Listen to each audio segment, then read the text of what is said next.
Selamat siang rekan-rekan semuanya, selamat datang kembali di Data Talk by Data On. Apa kabar rekan-rekan? Semoga semuanya dalam keadaan sehat selalu ya. Dan salam kenal, perkenalkan saya Hairul Umah yang akan memandu sesi webinar Data Talk hari ini. Tema kita pada Data Talk by Data On hari ini adalah Mastering Onboarding, Elevating Employee Retention and Engagement. Dan tema webinar Data Talk by Data On kali ini mengangkat topik yang kerap menjadi kendala khususnya bagi rekan-rekan di divisi HR seputar employee onboarding, yaitu bagaimana cara mempertahankan karyawan dan menjaga hubungan baik dengan karyawan. Dan selama kurang lebih 2 jam, kita akan membahas tuntas tentang tema kita hari ini yang akan dibawakan oleh pembicara kita.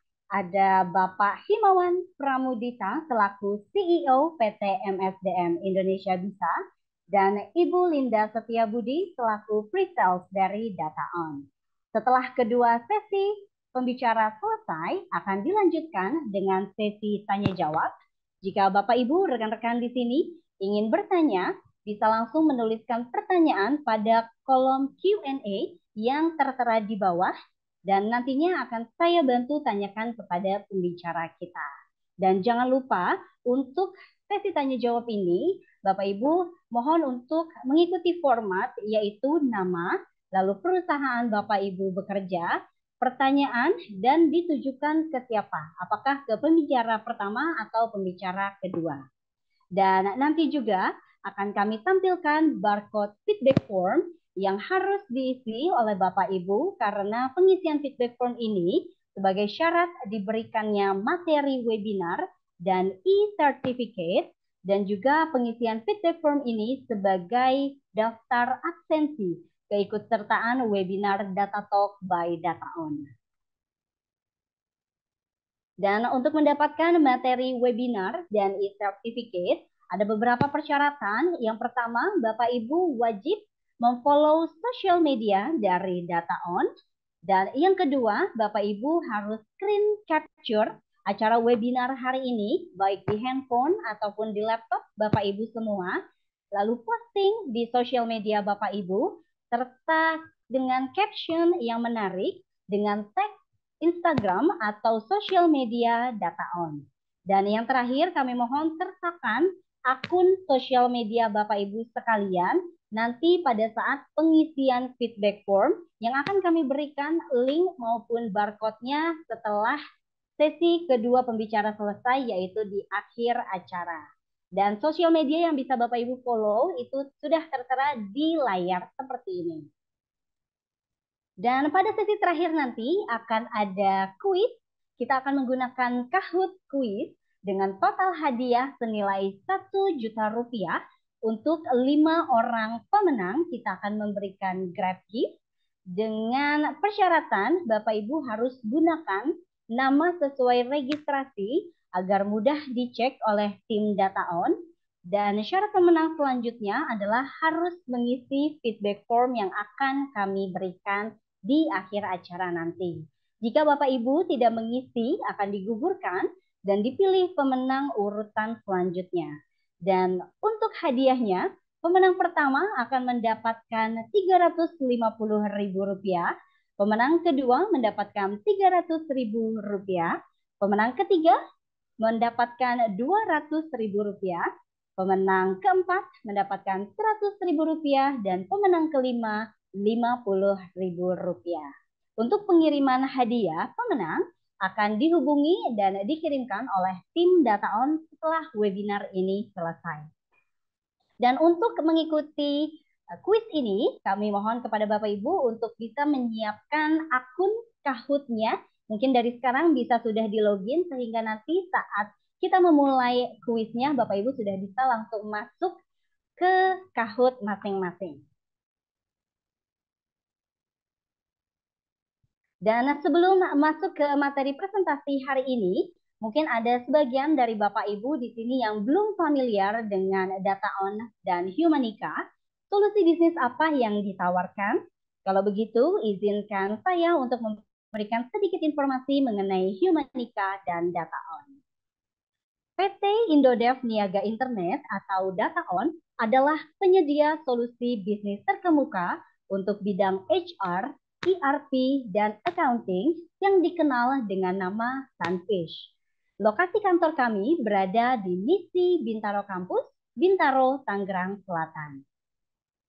DataOn sendiri telah berdiri sejak tahun 1999 dan pada tahun 2022 DataOn resmi bergabung bersama Humanica yang juga merupakan penyedia solusi HR terbesar di Asia Tenggara. Dengan bergabungnya DataOn bersama Humanica, kini kami menjadi provider solusi HR terkemuka di Asia Tenggara.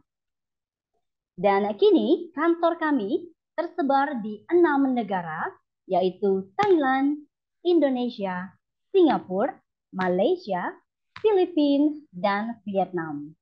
DataOn dan Humanica juga telah dipercaya sekitar 5.000 perusahaan dengan 2 juta pengguna aktif dari berbagai segmen industri seperti manufacture, mining, kesehatan, dan lainnya.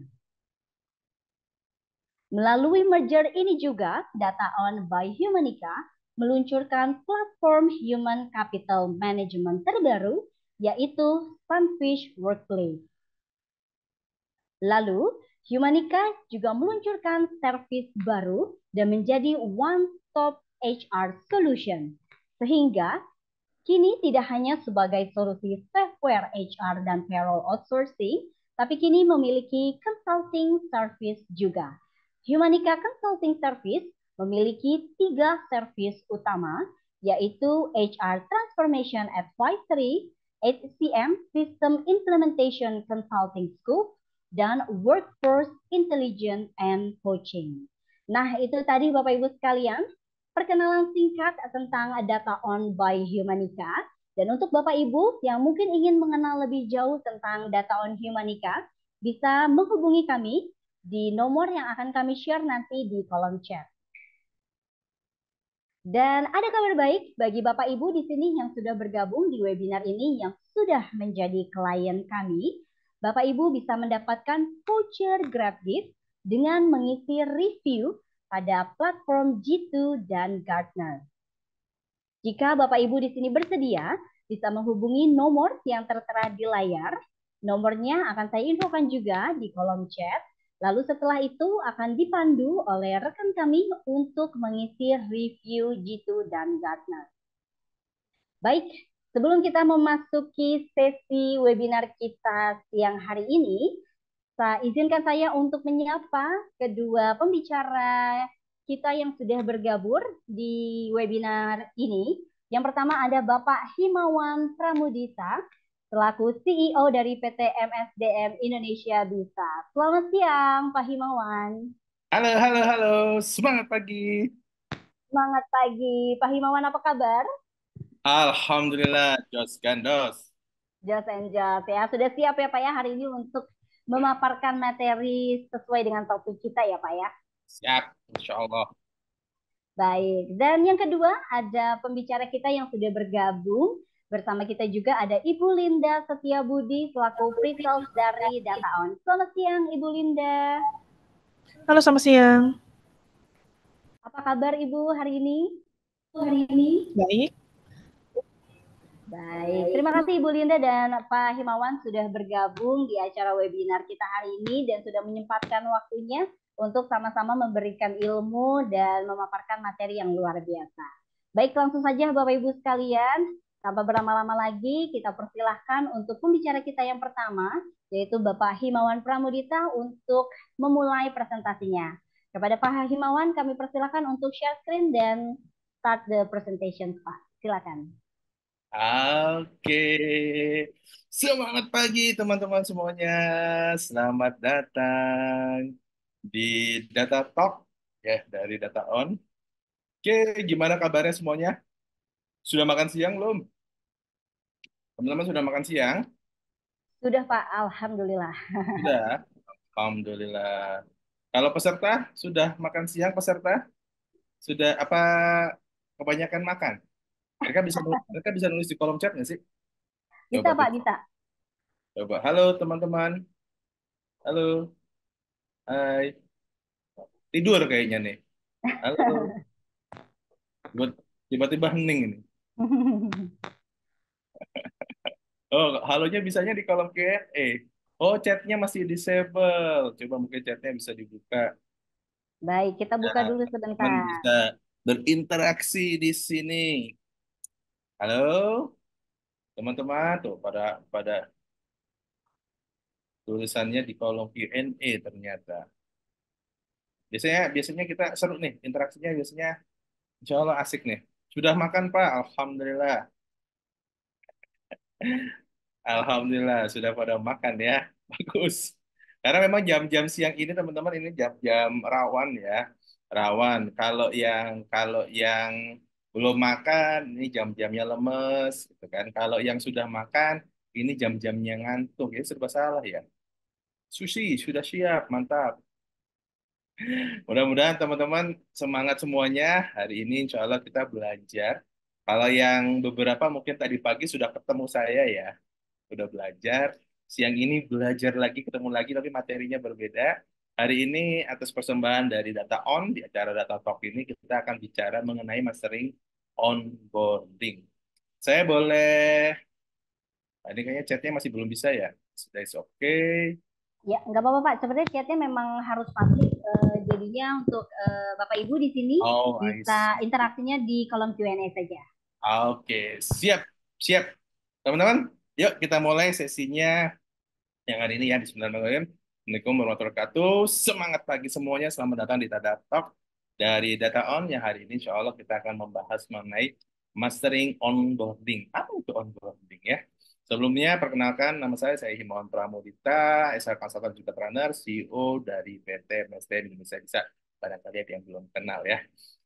Langsung saja kita akan bicara mengenai onboarding, apa itu onboarding program, apa itu manfaatnya, kemudian bagaimana cara bikin atau contoh bikinnya seperti apa, dan nanti kita sampaikan kurang lebih dalam 60 menit ke depan, dan terakhir kita nanti ada sesi Q&A khusus ya. Teman-teman, seperti kita tahu bahwa onboarding ini kan bagian dari proses rekrutmen ya. Kalau ingat, nggak ingat ya, harusnya ingat ya.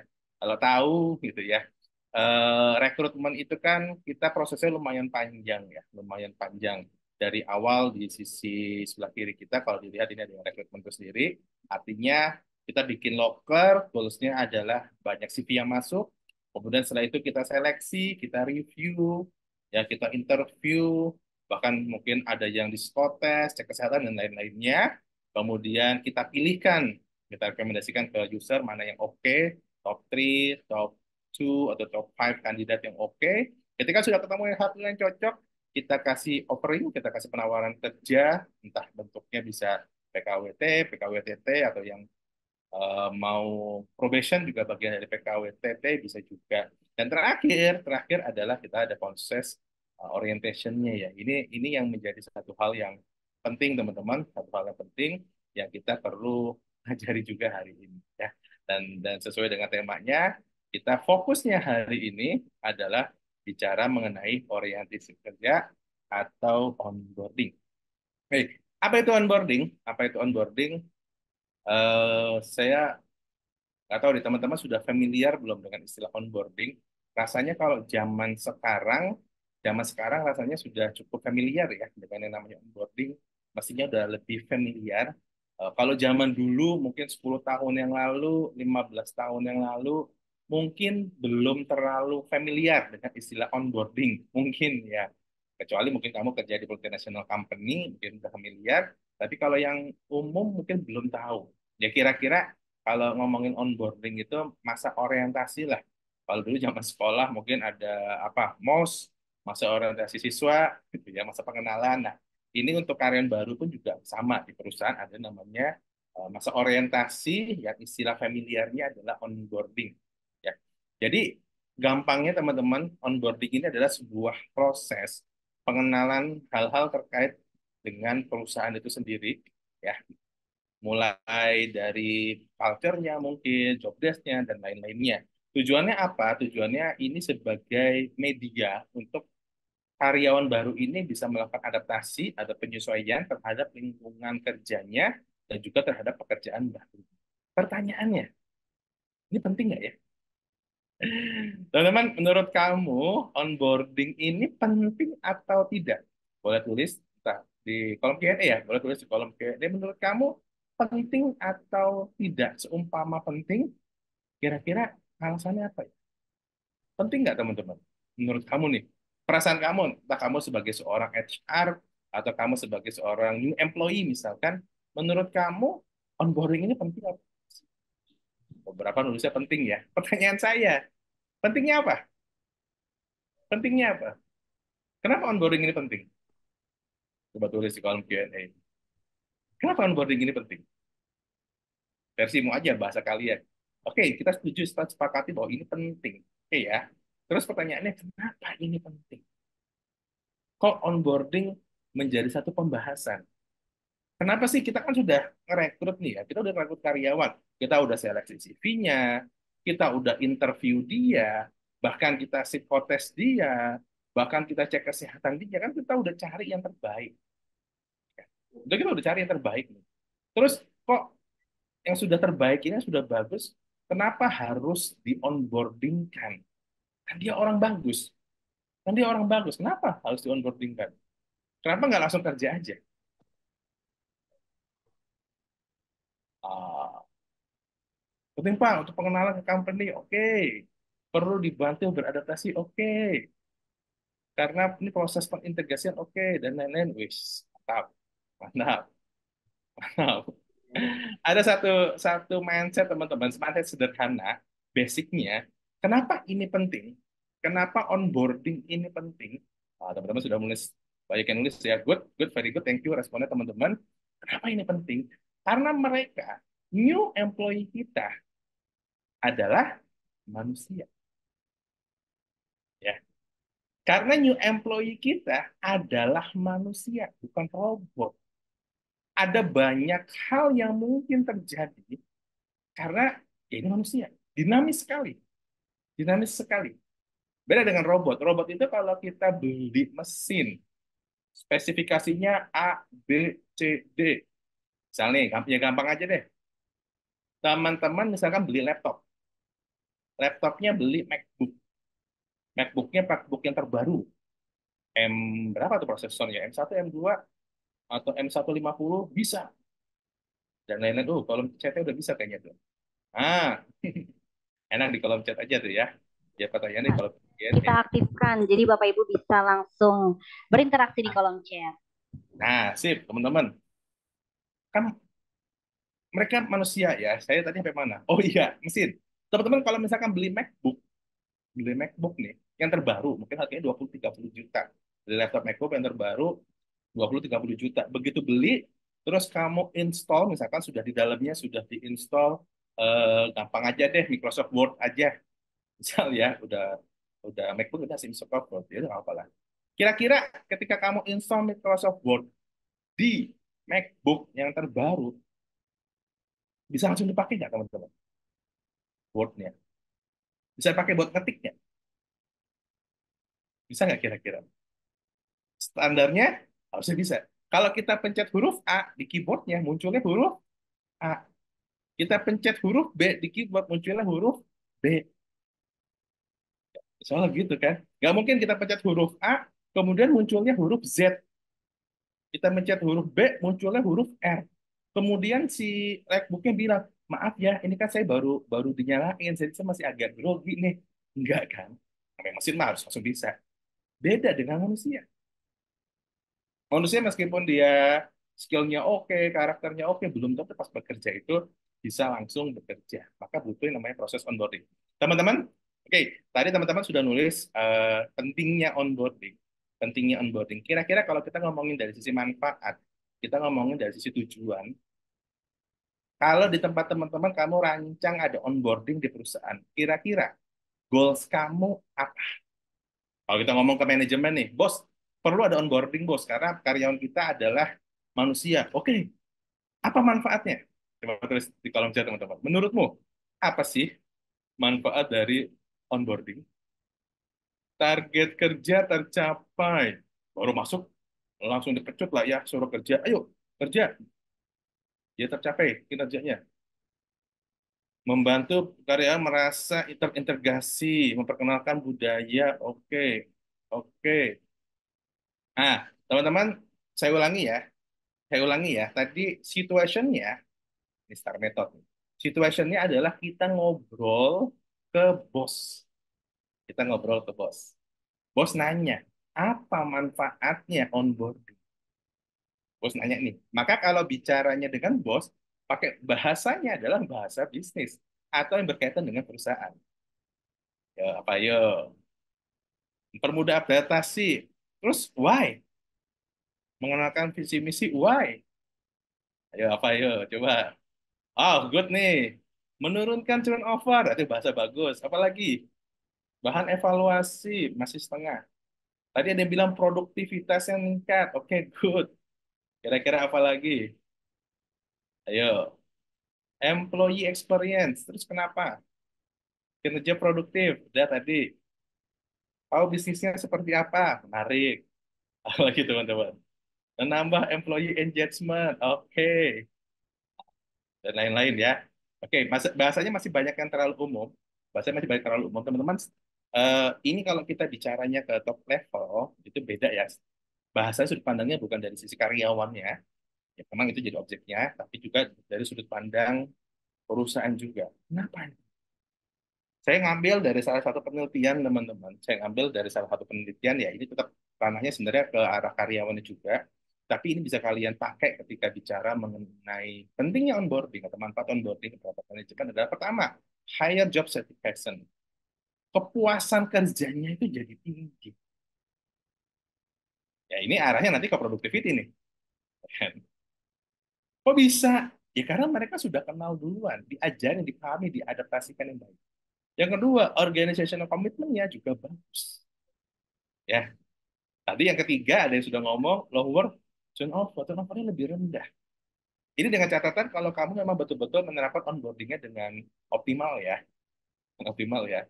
Ini 6 poin ini berdasarkan satu penelitian sumbernya ada di bawah itu.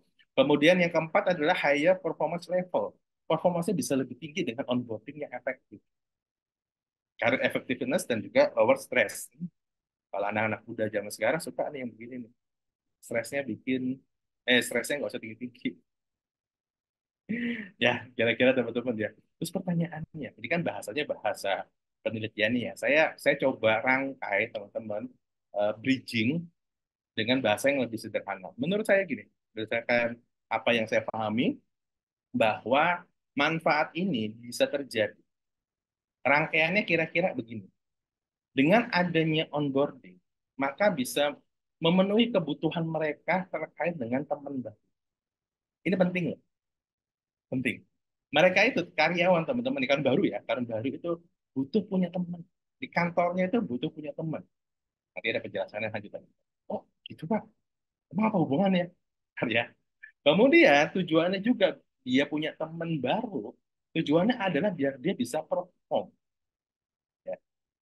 Harapannya dengan punya teman baru bisa perform, maka turnover bisa turun. Ya. Kira-kira gini teman-teman. Coba bayangkan, bayangkan kalian kalau bekerja di satu perusahaan baru, kantor baru. Menurut kalian ada perbedaan nggak ketika kamu baru masuk sehari, 2 hari nggak ada yang kenal sama kamu, bukan nggak ada yang kenal ya, itu baru kenal. Begitu hari ketiga, hari keempat, ternyata ada satu atau dua orang yang sama-sama anak baru mungkin atau ada teman yang lebih senior di kantor kamu, ternyata sudah agak lebih dekat. Kira-kira semangat kerjanya sama atau beda?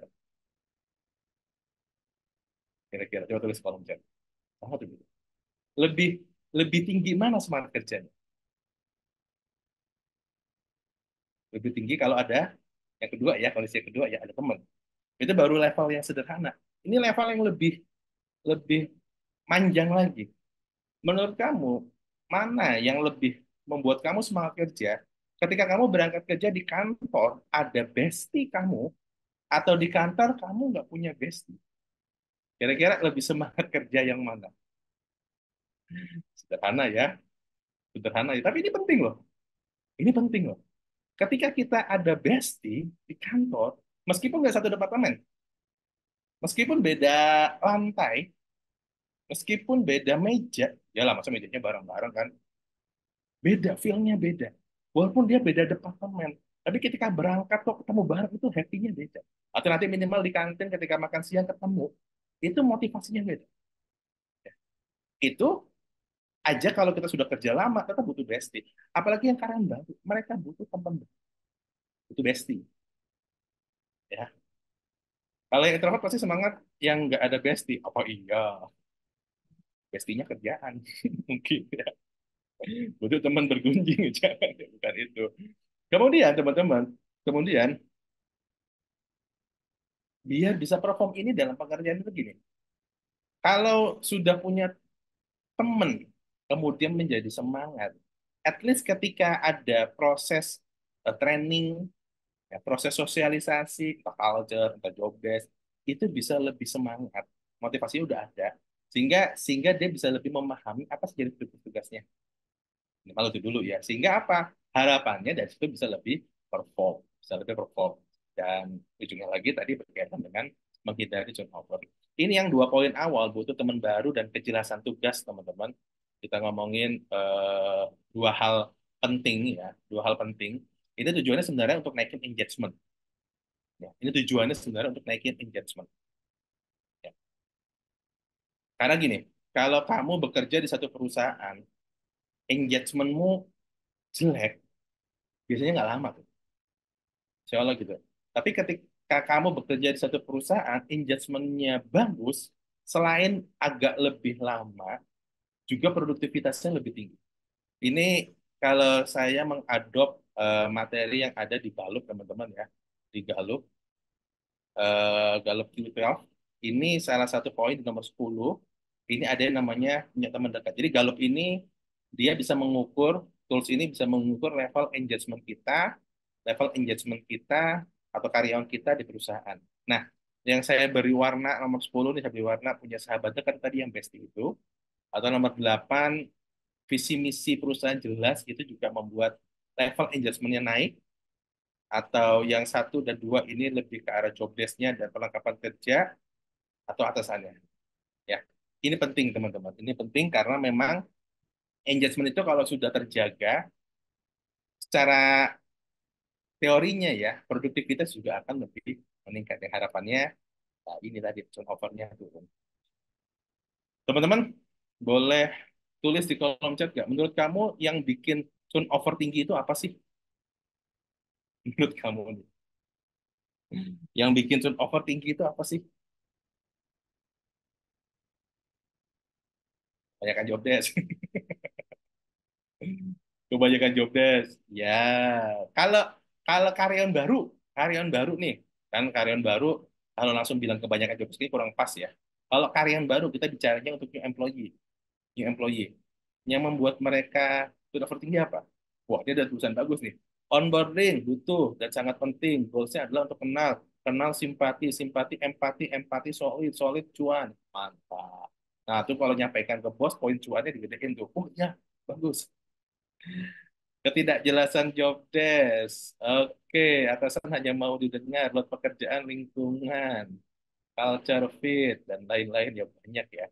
Dari salah satu survei yang dilakukan oleh AIHR, yang paling tinggi terkait dengan turnover yang membuat karyawan keluar atau yang mendrive employee turnover itu adalah yang paling tinggi itu yang ini teman-teman.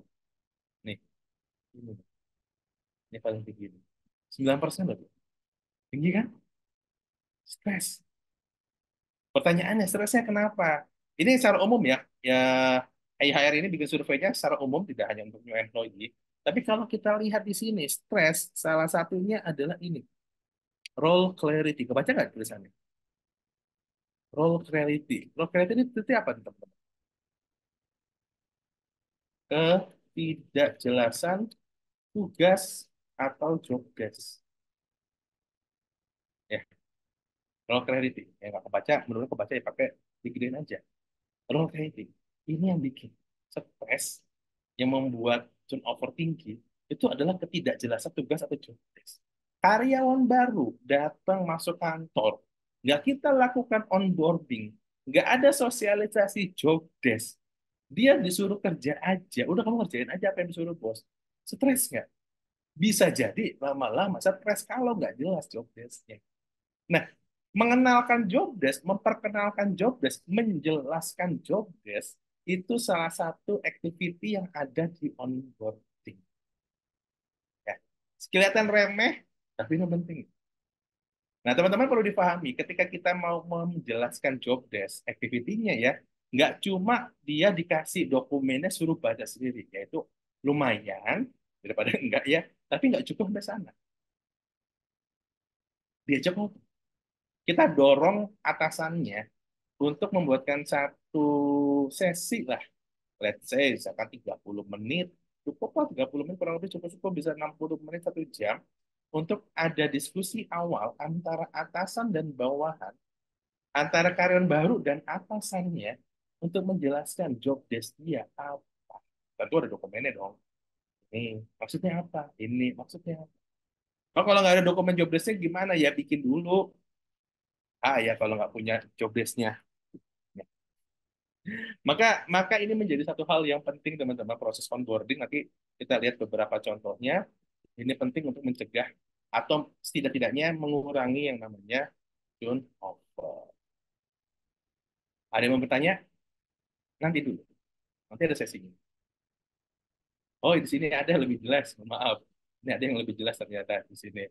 Nah, ini ya, role clarity atau kejelasan. Oke, teman-teman. Dari berbagai literasi yang saya baca, saya pelajari, ada satu hal ya, satu tulisan yang menarik menurut saya, ini dari SHRM di Amerika sana. Dalam satu jurnalnya disampaikan terkait the 4 Cs of onboarding level, ya.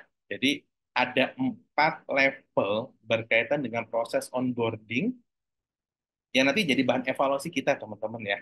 Ada level 1, level 2, level 3, level 4. Paling rendah, paling bawah, ini the lowest levelnya ya, adalah compliance. Apa tuh?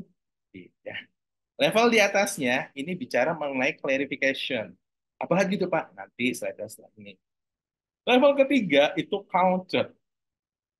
Culture, dan level keempat adalah connection. Penjelasannya gimana? Kira-kira seperti ini. Bahasa mudahnya.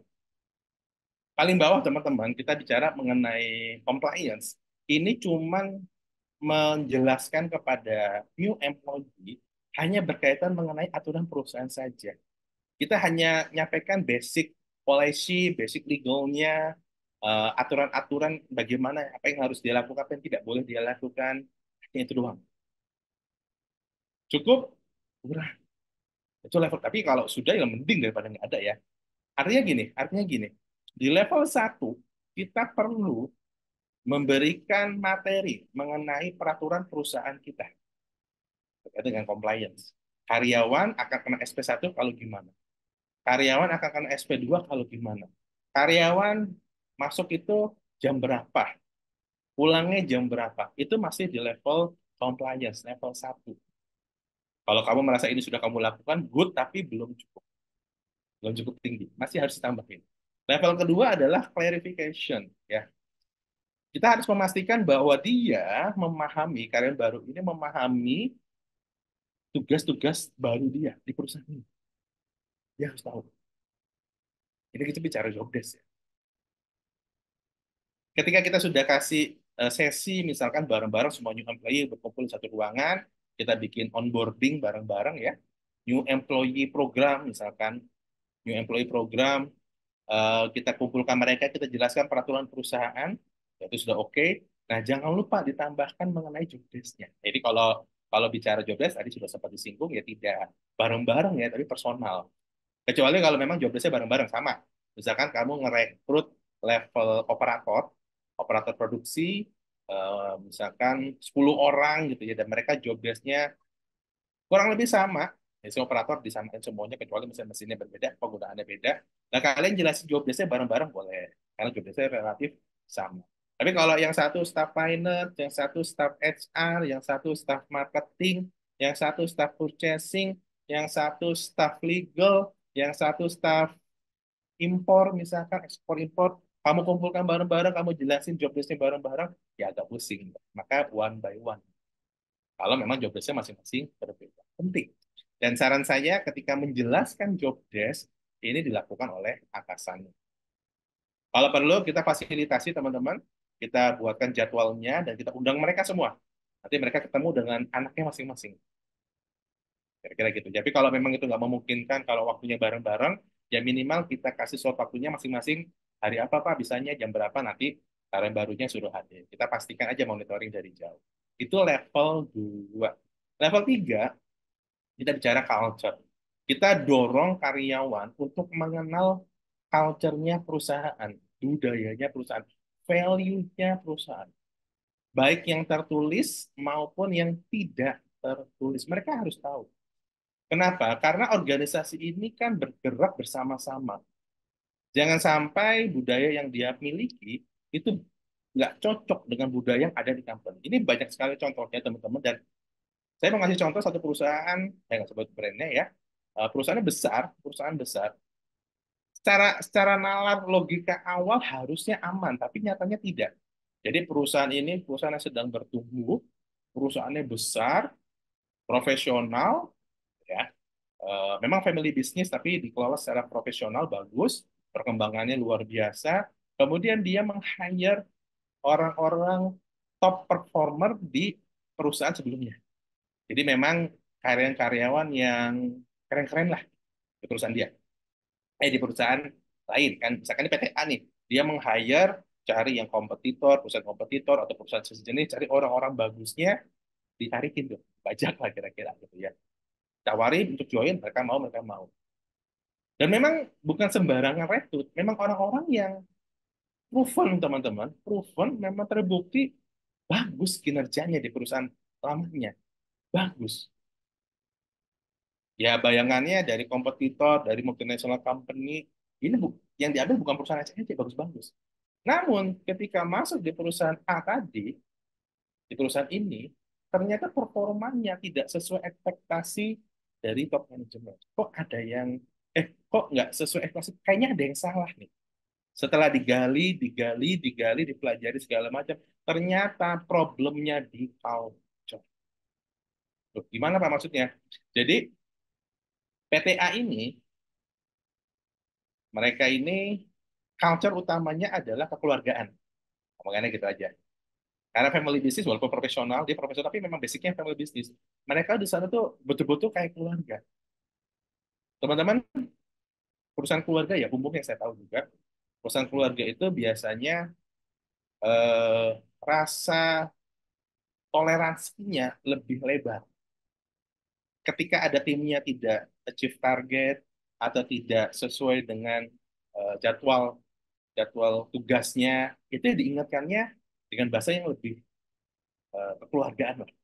Nah, ternyata beda dengan karyan barunya yang diambil dari multinational company, pendekatan di sana itu adalah result oriented. Sedangkan di sini budayanya lebih arahnya atau kekeluargaan umumnya lebih ke proses oriented. Beda. Maka ketika dia di lapangan, bos barunya ini, wah, mencut. Ayo, pokoknya harus beres, pokoknya harus beres. Pokoknya harus begini hasilnya, pokoknya harus begini. Result oriented. Timnya yang sudah terbentuk di awal proses oriented sukanya atau terbiasanya proses oriented, emang culture-nya proses oriented ke keluarga, sehingga apa, nggak nyaman.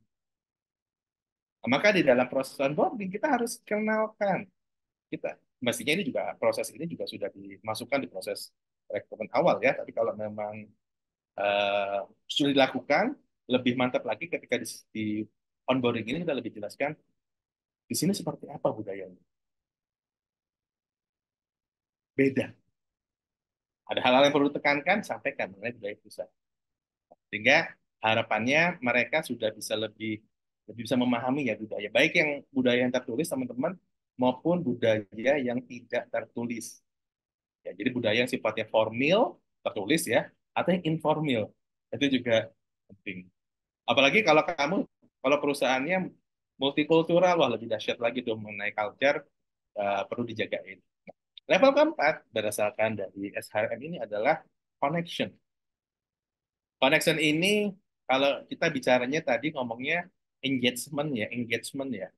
Engagement ini teman-teman keterikatan antara karyawan baru dengan perusahaan tinggi. Jadi memang baik hubungan secara personal maupun hubungan secara profesional ini terbentuk dengan mantap di sini. Caranya gimana? Paling sederhana ya tadi cari bestinya. Nggak cari, bikinkan bestie. Ya mereka dikumpulkan bareng-bareng, kerja bareng, atau misalkan ada games bareng, kan muncul bestie. Kemudian diberikan hubungan yang baik, komunikasi yang baik antara atasan dan bawahannya, dan lain-lain. Ya, itu itu eh, perlu kita pahami teman-teman. Artinya gini, dari forces onboarding level ini teman-teman, kita perlu lihat dari tampilan layar ini ya, bahwa nggak cukup kalau kita hanya menyampaikan aturan saja dan juga hanya menyampaikan juknis, nggak cukup. Perlu yang lain. Karena kita kedatangan keluarga baru. New employee adalah karyawan baru dan dia adalah keluarga baru. Ya, kita harus kasih tahu bagaimana bagaimana kondisi yang ada di company. Oke, jadi eh, simpulan awalnya adalah onboarding program ini penting banget ya teman-teman ya. Penting banget untuk kita ketahui, kita laksanakan, kita rancang di company kita. Jadi pertanyaan, terus gimana cara bikinnya, Pak? Saya ngasih contohnya sederhana aja ya. Saya ngasih contohnya sederhana aja berkaitan dengan pembuatan onboarding teman-teman. Contoh sederhana ini saja, nanti nanti kalian silahkan berimprovisasi, ambil diskusi juga nanti boleh, praktek-praktek di lapangannya seperti apa. Kalau sederhana gini teman-teman, kita mulai, ini kalau bisa ya, sebelum join. Jadi ya paling enggak di H-1 teman-teman, paling tidak di H-1, ini kita sudah mulai merancang. Kita belum mulai merancang. Misal, ya, kita kasih ucapan selamat datang dari CEO. Ya entah CEO-nya langsung atau sekretarisnya atau dari perusahaan nge-share dari HR ya nge-share kepada new employee-nya itu bisa. Ucapan selamat datang. Pak, kenapa nggak hari H? Kan sudah join dia, sudah join tapi sudah sudah bentar lagi jadi karyawan lah, tinggal H-1 ya, besoknya join. Kita kasih ucapan selamat datang dulu biar dia nanti pas besoknya datang itu sudah merasa saya diterima di sini. Orang CEO-nya aja sudah mengucapkan selamat datang.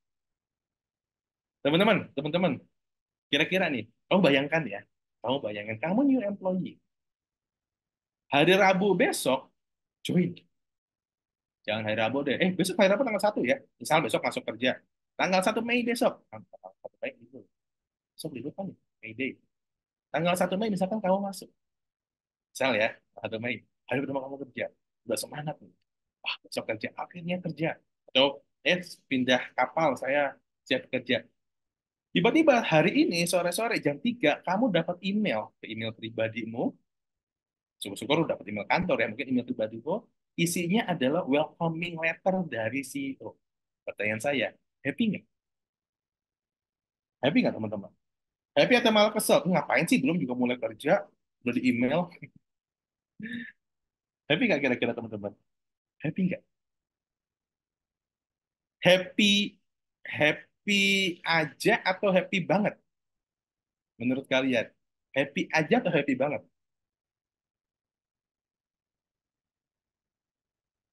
Kerasa beda ya? Padahal kan itu hal simple. Sorry, saya sampai minum, tiba-tiba haus. Yes, berasa dihargai, ya kan? Berasa diuongke kalau bahasa Jawa, berasa disambut. Nah, kerasa ya. Padahal kan cuman welcoming letter yang mungkin, mohon maaf nih, agak di spill apa namanya belakang aja. Bisa jadi itu hanya SR yang bikin, gitu kan? Atau robot yang ngirim, misal ya, misal, misal ya. Tapi kan ya, kalian baru kan nggak sejauh itulah. mikirnya ini yang ngirim beneran CEO atau bukan nih. Tapi ketika judul emailnya ada dari CEO atau dari HR, kemudian di tulisannya ada tanda tangan CEO, selamat datang, disebut nama kita, orang katanya kata terindah adalah nama kita, gitu ya. Kita merasa beda happy. Rasanya tuh beda, beda happy. Happy-nya happy banget. Makin semangat, makin pengen tahu ini perusahaan kayak apa sih, kan? Feel-nya beda. Itu H-1. H-1. Kayak kalau hari H kan sudah boleh masuk, udah mungkin nggak sempat buka email ya. H-1 besoknya masuk, H-1-nya dikirim gitu. Happy. Besok pengen segera masuk kayaknya. Oh, ternyata besok masuk ke jam 7 dari jam 5 subuh udah datang di kantor. Belum buka kantor ya. Kemudian kamu juga bisa lakukan selain welcoming letter, kamu bisa kasih video company profile dan juga company culture versi video. Biasanya misal ya, bukan biasanya, misal ada linknya di YouTube, ada di YouTube, kamu bisa kasih linknya. Ya, misalkan di welcoming letter itu disampaikan, kalau kamu penasaran, pengen lebih tahu mengenai perusahaan ini seperti apa sih, culture yang terbangun di sini seperti apa sih, ya silahkan klik link ini. Jangan lupa subscribe ya. Enggak. Ya boleh aja kalau mau gitu ya. Dikasih linknya, misalkan ke YouTube, misal ke YouTube. Setelah dikasih welcoming letter udah bahagia, penasaran, dikasih akses untuk lihat ini perusahaannya apa sih, produk lebih detailnya, misal ya, makin jos lagi insya Allah. Lihat, oh company, gila ya, ternyata tempat kerja saya nanti ini luar biasa loh. Biasanya kalau di company profile itu kan bicara mengenai histori perusahaan, produknya perusahaan, termasuk biasanya, apalagi kalau udah perusahaan-perusahaan yang TBK ya, itu termasuk biasanya ngasih tahu info tentang CSR, sosialnya. Nah, itu keren. Terinspirasi misalkan, wah ternyata di perusahaan ini suka berbagi, happy. New employee-nya juga insya Allah happy. Oke, ya termasuk yang culture juga. Dan selain itu teman-teman juga bisa kalian pastikan, bukan bisa, perlu kalian pastikan sebelum join hari pertama. Pastikan administrasinya udah beres ya. Administrasi kalian barunya itu udah lengkap ya. Jangan sampai saya merekomendasikan sebelum pekerja itu sudah tanda tangan kontrak. Mau PKWT atau PKWTT terserah, udah tanda tangan kontrak. Sehingga sudah selesai administrasinya. Sudah selesai administrasi. Biasanya kan PKWT atau PKWTT kan di ujung ya. Ketika sudah selesai aman. Dari sisi kita sebagai SR sudah lega, harusnya administrasi sebelumnya sudah dibereskan. Dari sisi karyawan, new employee juga lega, udah clear. Nah, ini juga penting. Ini juga penting. Jangan sampai sudah H-1, kalau ini yang administrasi boleh sebelumnya lagi, jangan sampai udah H-1 belum tanda tangan kontrak. Karyawan mikir, new employee-nya mikir, ini jadi apa enggak ya? Kok belum ada undangan sih buat besok? Besok tuh jam berapa datangnya? Misal gitu ya. Di WA HR-nya nggak dibales-bales. Masih centang satu. Akhirnya centang dua. Happy nih si new employee-nya. Akhirnya centang dua. Akhirnya biru. 2 jam kemudian nggak dibales. Nah, nggak baik. Syukur-syukur, syukur-syukur. Kalau memang ini yang keempat agak-agak butuh kematangan karakter ya, kedewasaan ya. Bisa jadi menolak, tapi ya kalau memang berkenan kita bisa invite dia ke grup WA kantor atau grup WA departemennya. Ya dikasih welcoming juga di sana. Kalau itu kamu lakukan, berhasil, karyawan yang lama juga menyambut, feel-nya beda lagi. Feel-nya beda lagi. Level happy-nya insya Allah bisa naik lagi. Besok ketika hari pertama, dia udah lihat-lihat nih di grup WA kan, dia buka, Budi, ini Budi. Ini, mukanya begini sih Budi. Oke, ini jabatannya apa ya? Nggak ketahuan di sini. Oke. Oh, Indah, Indah. Oh, ini Indah. Oh, orangnya ini. Siapa lagi ini? Joko. Oh, Joko. Oh Abdul, ini Pak Abdul nih yang kemarin interview saya nih, Pak Abdul nih. Nah, misalkan gitu dilihat, dia udah, apalagi ada welcoming gitu kan. Udah gitu juga ada yang mungkin kasih jokes kalau Bapak di grup itu dan lain-lain ya. Feel-nya beda. Itu baru baru satu ya, Hakmin satu sebelum dia join bekerja. Kemudian di hari pertama kerja, kamu bisa bikinkan training. Ya, selain kamu kasih kenalan eh, timnya ya, ke tim, ke departemennya, selain keliling-keliling gitu ya, itu udah umum bisa dilakukan. Bisa juga kamu kasih hadiah selamat datang. Wah, ini mantap nih kalau kalau bisa konsisten dilakukan, bisa dilakukan konsisten. Begitu dia datang ke meja kerjanya, di situ ada satu package berisi eh, welcome gift gitu ya. Isinya ada setumpuk dokumen kerjaan, setumpuk SOP belum selesai. Bukan itu. Setumpuk surat PHK yang harus dieksekusi segera. Bukan itu ya.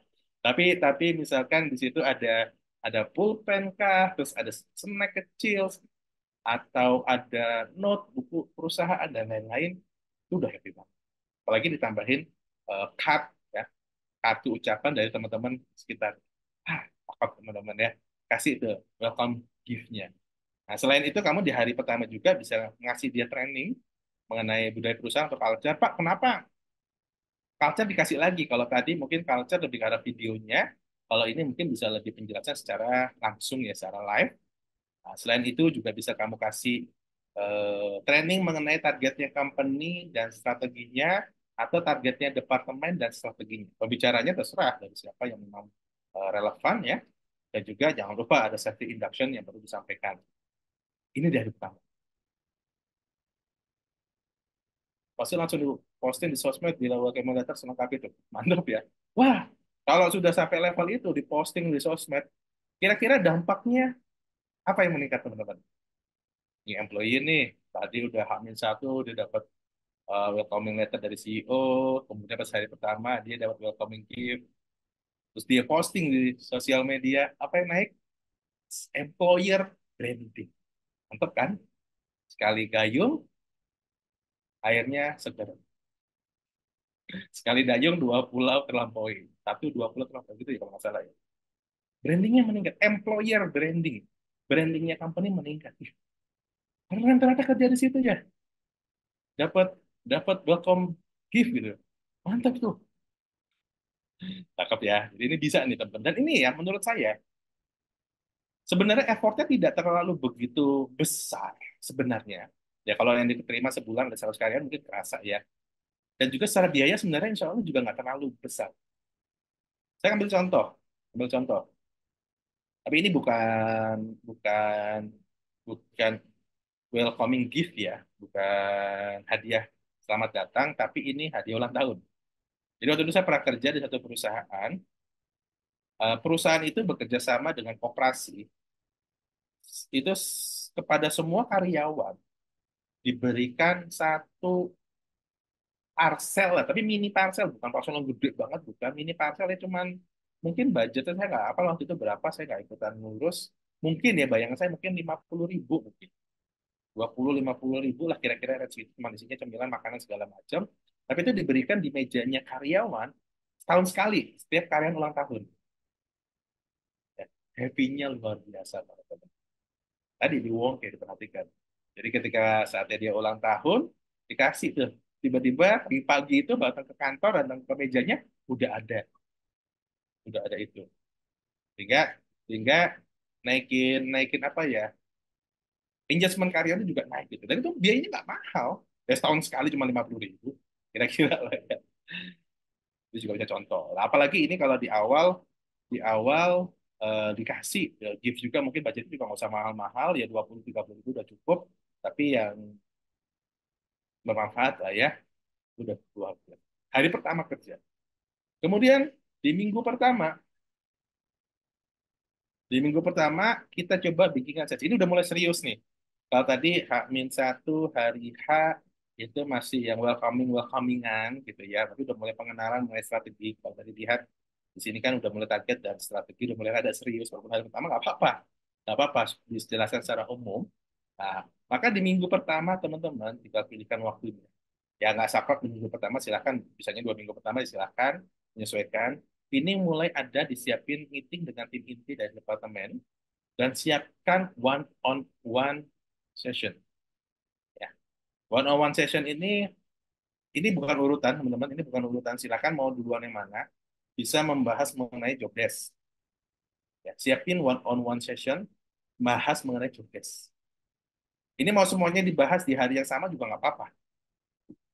Bahas job desk, kemudian juga bisa bahas KPI dia, KPI dia untuk ngejar job desk-nya, ya, termasuk juga monitoringnya nanti akan seperti apa, dan juga bahas mengenai career path. Jangan lupa nih, yang career path ini juga jangan lupa.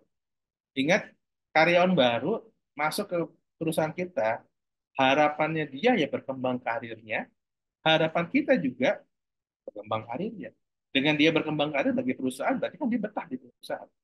Kamu butuh proses berkembang karir, nggak mungkin, ya insya Allah nggak mungkin hari ini kamu staff, besok supervisor, besok udah jadi manajer, kan enggak ya, butuh proses kan. Dari staff ke manajer misalkan butuh proses, anggap 5 tahun, 10 tahun, dan lumayan itu lama. Itu jelaskan, career path-nya bagaimana. Ya, PR memang bagi tim HR untuk merancang career path-nya, tapi kita bisa buatkan career path yang umum aja. Kalau staff, kita umumkan aja staff. Oh, di kita job grading-nya, career path-nya pakai yang general aja boleh. Pakai job grading ya, golongan jabatan. Kalau bingung job grading itu apa? Staff, di sini adanya adalah staff, misalnya. Kemudian supervisor, kemudian section head atau superintendent misalkan, kemudian manager, kemudian senior manager, dan director. Kita bisa ceritakan seperti itu. Ya. Oh, nanti kalau kamu bagus, kalau mau in detail lagi, syukur-syukur sudah punya career path yang personal. Nanti kalau kamu bagus di sini, di HR, kamu sekarang adalah staff recruitment. Mungkin nanti setelah setahun, 2 tahun, kita akan rolling ke staff yang lain. Misalkan kamu jadi staff people development, kamu nanti rolling lagi menjadi staff payroll, misalkan. Sehingga kamu lebih menguasai semuanya. Kalau emang kamu sanggup, jalan itu kamu nanti bisa naik menjadi supervisor.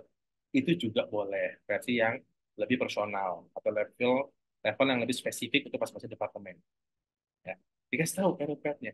Jadi selain dia dikasih challenge, dia juga dikasih tahu apa istilahnya ya, benefit buat dia apa. Kalau kamu performnya bagus, job desk-nya rapi, kamu kerjain, ya career path-nya juga oke loh di sini. Pengembangan karirnya oke loh di sini. Itu ya teman-teman. Jadi teman-teman perlu pastikan kalian bikin program onboarding-nya yang keren. Sehingga kalian bisa mengkombinasikan kira-kira ini formulanya, kamu rancang adanya activity yang bisa membangun percaya diri dia, bisa membangun motivasi dia, ditambah kamu sampaikan, kamu pastikan bahwa tugasnya itu jelas, kan? Ditambah lagi dengan kamu bangun hubungan sosial yang baik, ditambah lagi dengan pemahaman mengenai culture yang ada di perusahaan, ketika ini dikombinasikan dan berjalan dengan efektif, nah, maka mudah-mudahan ini menjadi successful onboarding. Dan ingat teman-teman, kalau kita bicara mengenai onboarding, short term-nya, goals-nya adalah adjustment new employee, dan long term-nya adalah kita bahas mengenai attitude, behavior, dan juga performance. Terima kasih. Saya kembalikan kepada Kak Umar selaku moderator. Silakan Kak. Baik, terima kasih Pak Himawan Pramudita atas pemaparan materinya. Luar biasa sekali Bapak. Insight-nya semangat pagi ya Pak ya. Selamat pagi. Semangat pagi. Dan terima kasih juga kepada Bapak Ibu, rekan-rekan semuanya ini antusiasnya luar biasa ya Pak ya. Dari tadi di kolom chat tuh udah sangat suportif sekali, langsung, oh begini Pak, begini Pak. Wah, udah mantap sekali ini. Dan Bapak Ibu sekalian, jika ada pertanyaan mengenai materi yang dipaparkan oleh Pak Himawan tadi, kami persilahkan kepada Bapak Ibu untuk bertanya di kolom Q&A yang sudah tersedia di bawah dengan format nama, perusahaan Bapak Ibu bekerja, serta pertanyaannya. Nah, jika pertanyaan ditujukan ke Pak Himawan, silakan dituliskan pertanyaan untuk Pak Himawan. Sambil kita mengumpulkan pertanyaan dari Bapak Ibu sekalian, setelah ini kita masih ada satu sesi pembicara lagi. Tapi sebelumnya saya ingatkan kembali kepada Bapak Ibu untuk follow sosial media dari DataOn. Dan ada banyak sosial media dari DataOn. Tadi sudah ada sempat Bapak Ibu yang bertanya, boleh harus semua atau salah satu? Semua boleh, salah satu juga boleh. Setidaknya ada sosial media yang di-follow oleh Bapak Ibu sebagai syarat diberikannya materi presentasi dan juga e-sertifikat yang akan kami berikan setelah webinar ini selesai. Dan kami ingatkan kembali kepada Bapak Ibu untuk mengisi feedback form yang nantinya di akhir acara akan kami berikan barcode dan juga linknya untuk mempermudah Bapak Ibu untuk pengisiannya. Seperti itu. Pak Himawan, terima kasih banyak. Boleh beristirahat dulu sebentar, Pak. Karena kita mau lanjut lagi, akan masih ada satu pembicara yaitu Ibu Linda Setiabudi yang akan memaparkan materi yang berkaitan juga dengan topik kita hari ini. Kepada Ibu Linda Setiabudi kami persilahkan untuk share screen dan memulai presentasinya.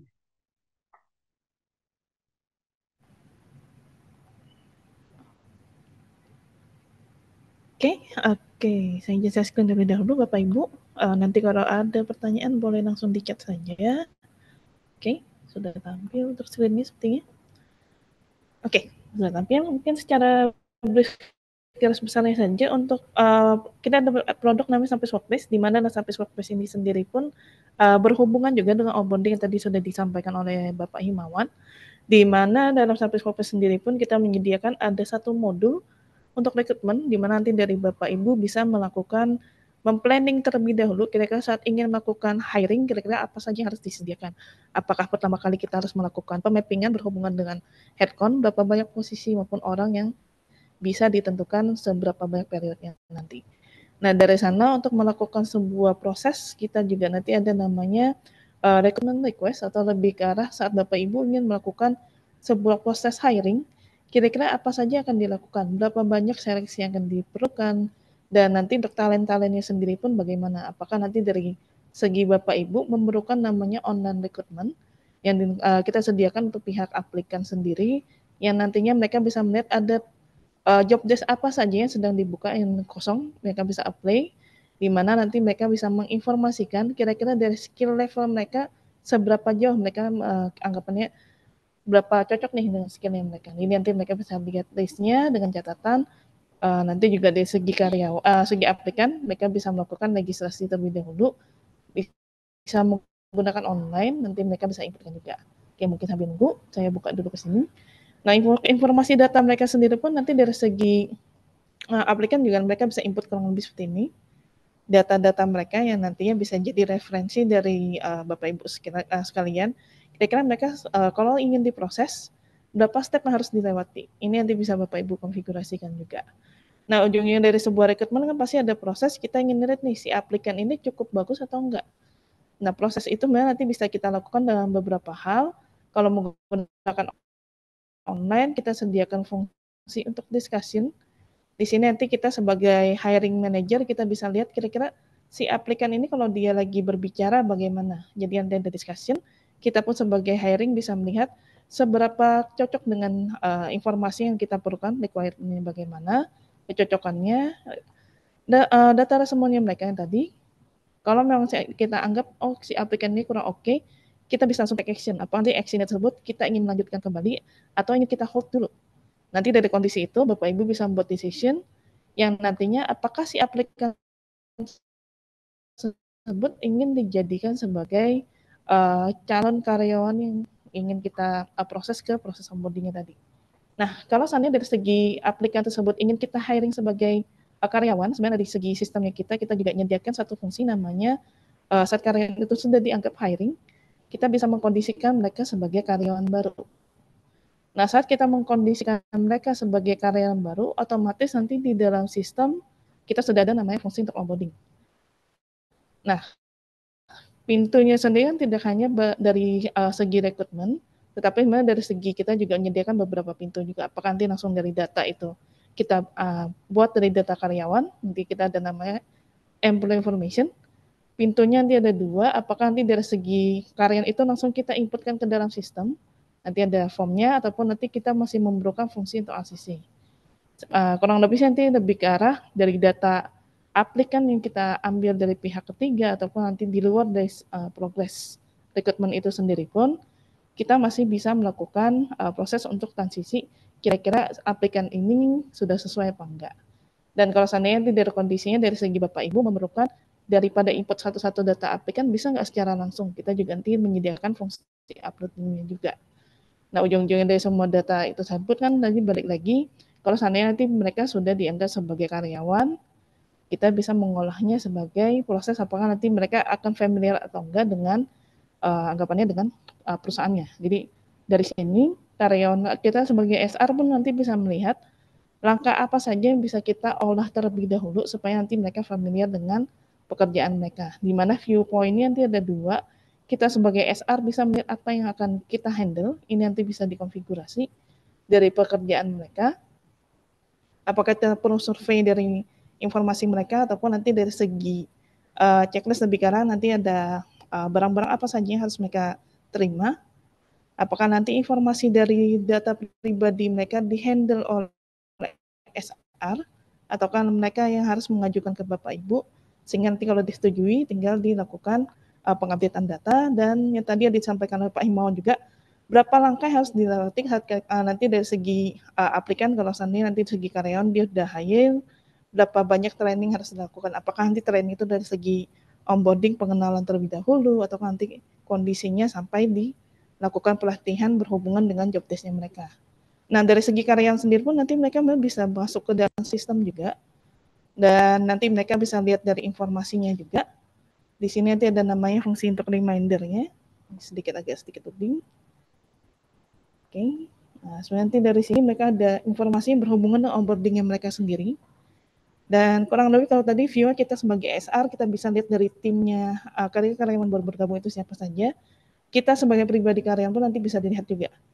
Yang tadi ada disampaikan oleh Pak Himawan, job desk-nya mereka ngapain di kantor, apa saja harus mereka lakukan, apa saja akan mereka selesaikan di dalam pekerjaannya, teammate mereka ada siapa saja.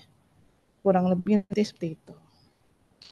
Oke, itu untuk proses onboarding-nya dari surveinya mereka, pendapat mereka saat mereka baru pertama kali bergabung dari kantor. Nanti ada apa saja bakal mereka terima, yang tadi ada disampaikan juga, administrasi datanya bagaimana.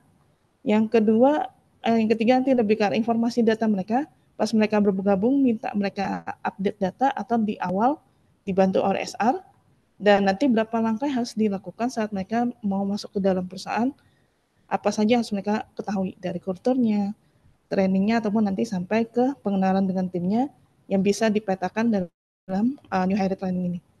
Kurang lebih seperti itu. Mungkin kalau dari Bapak Ibu ada pertanyaan nanti bisa dimasukkan ke Q&A. Mungkin saya izin stop sharing, saya kembalikan lagi ke Ibu Uma.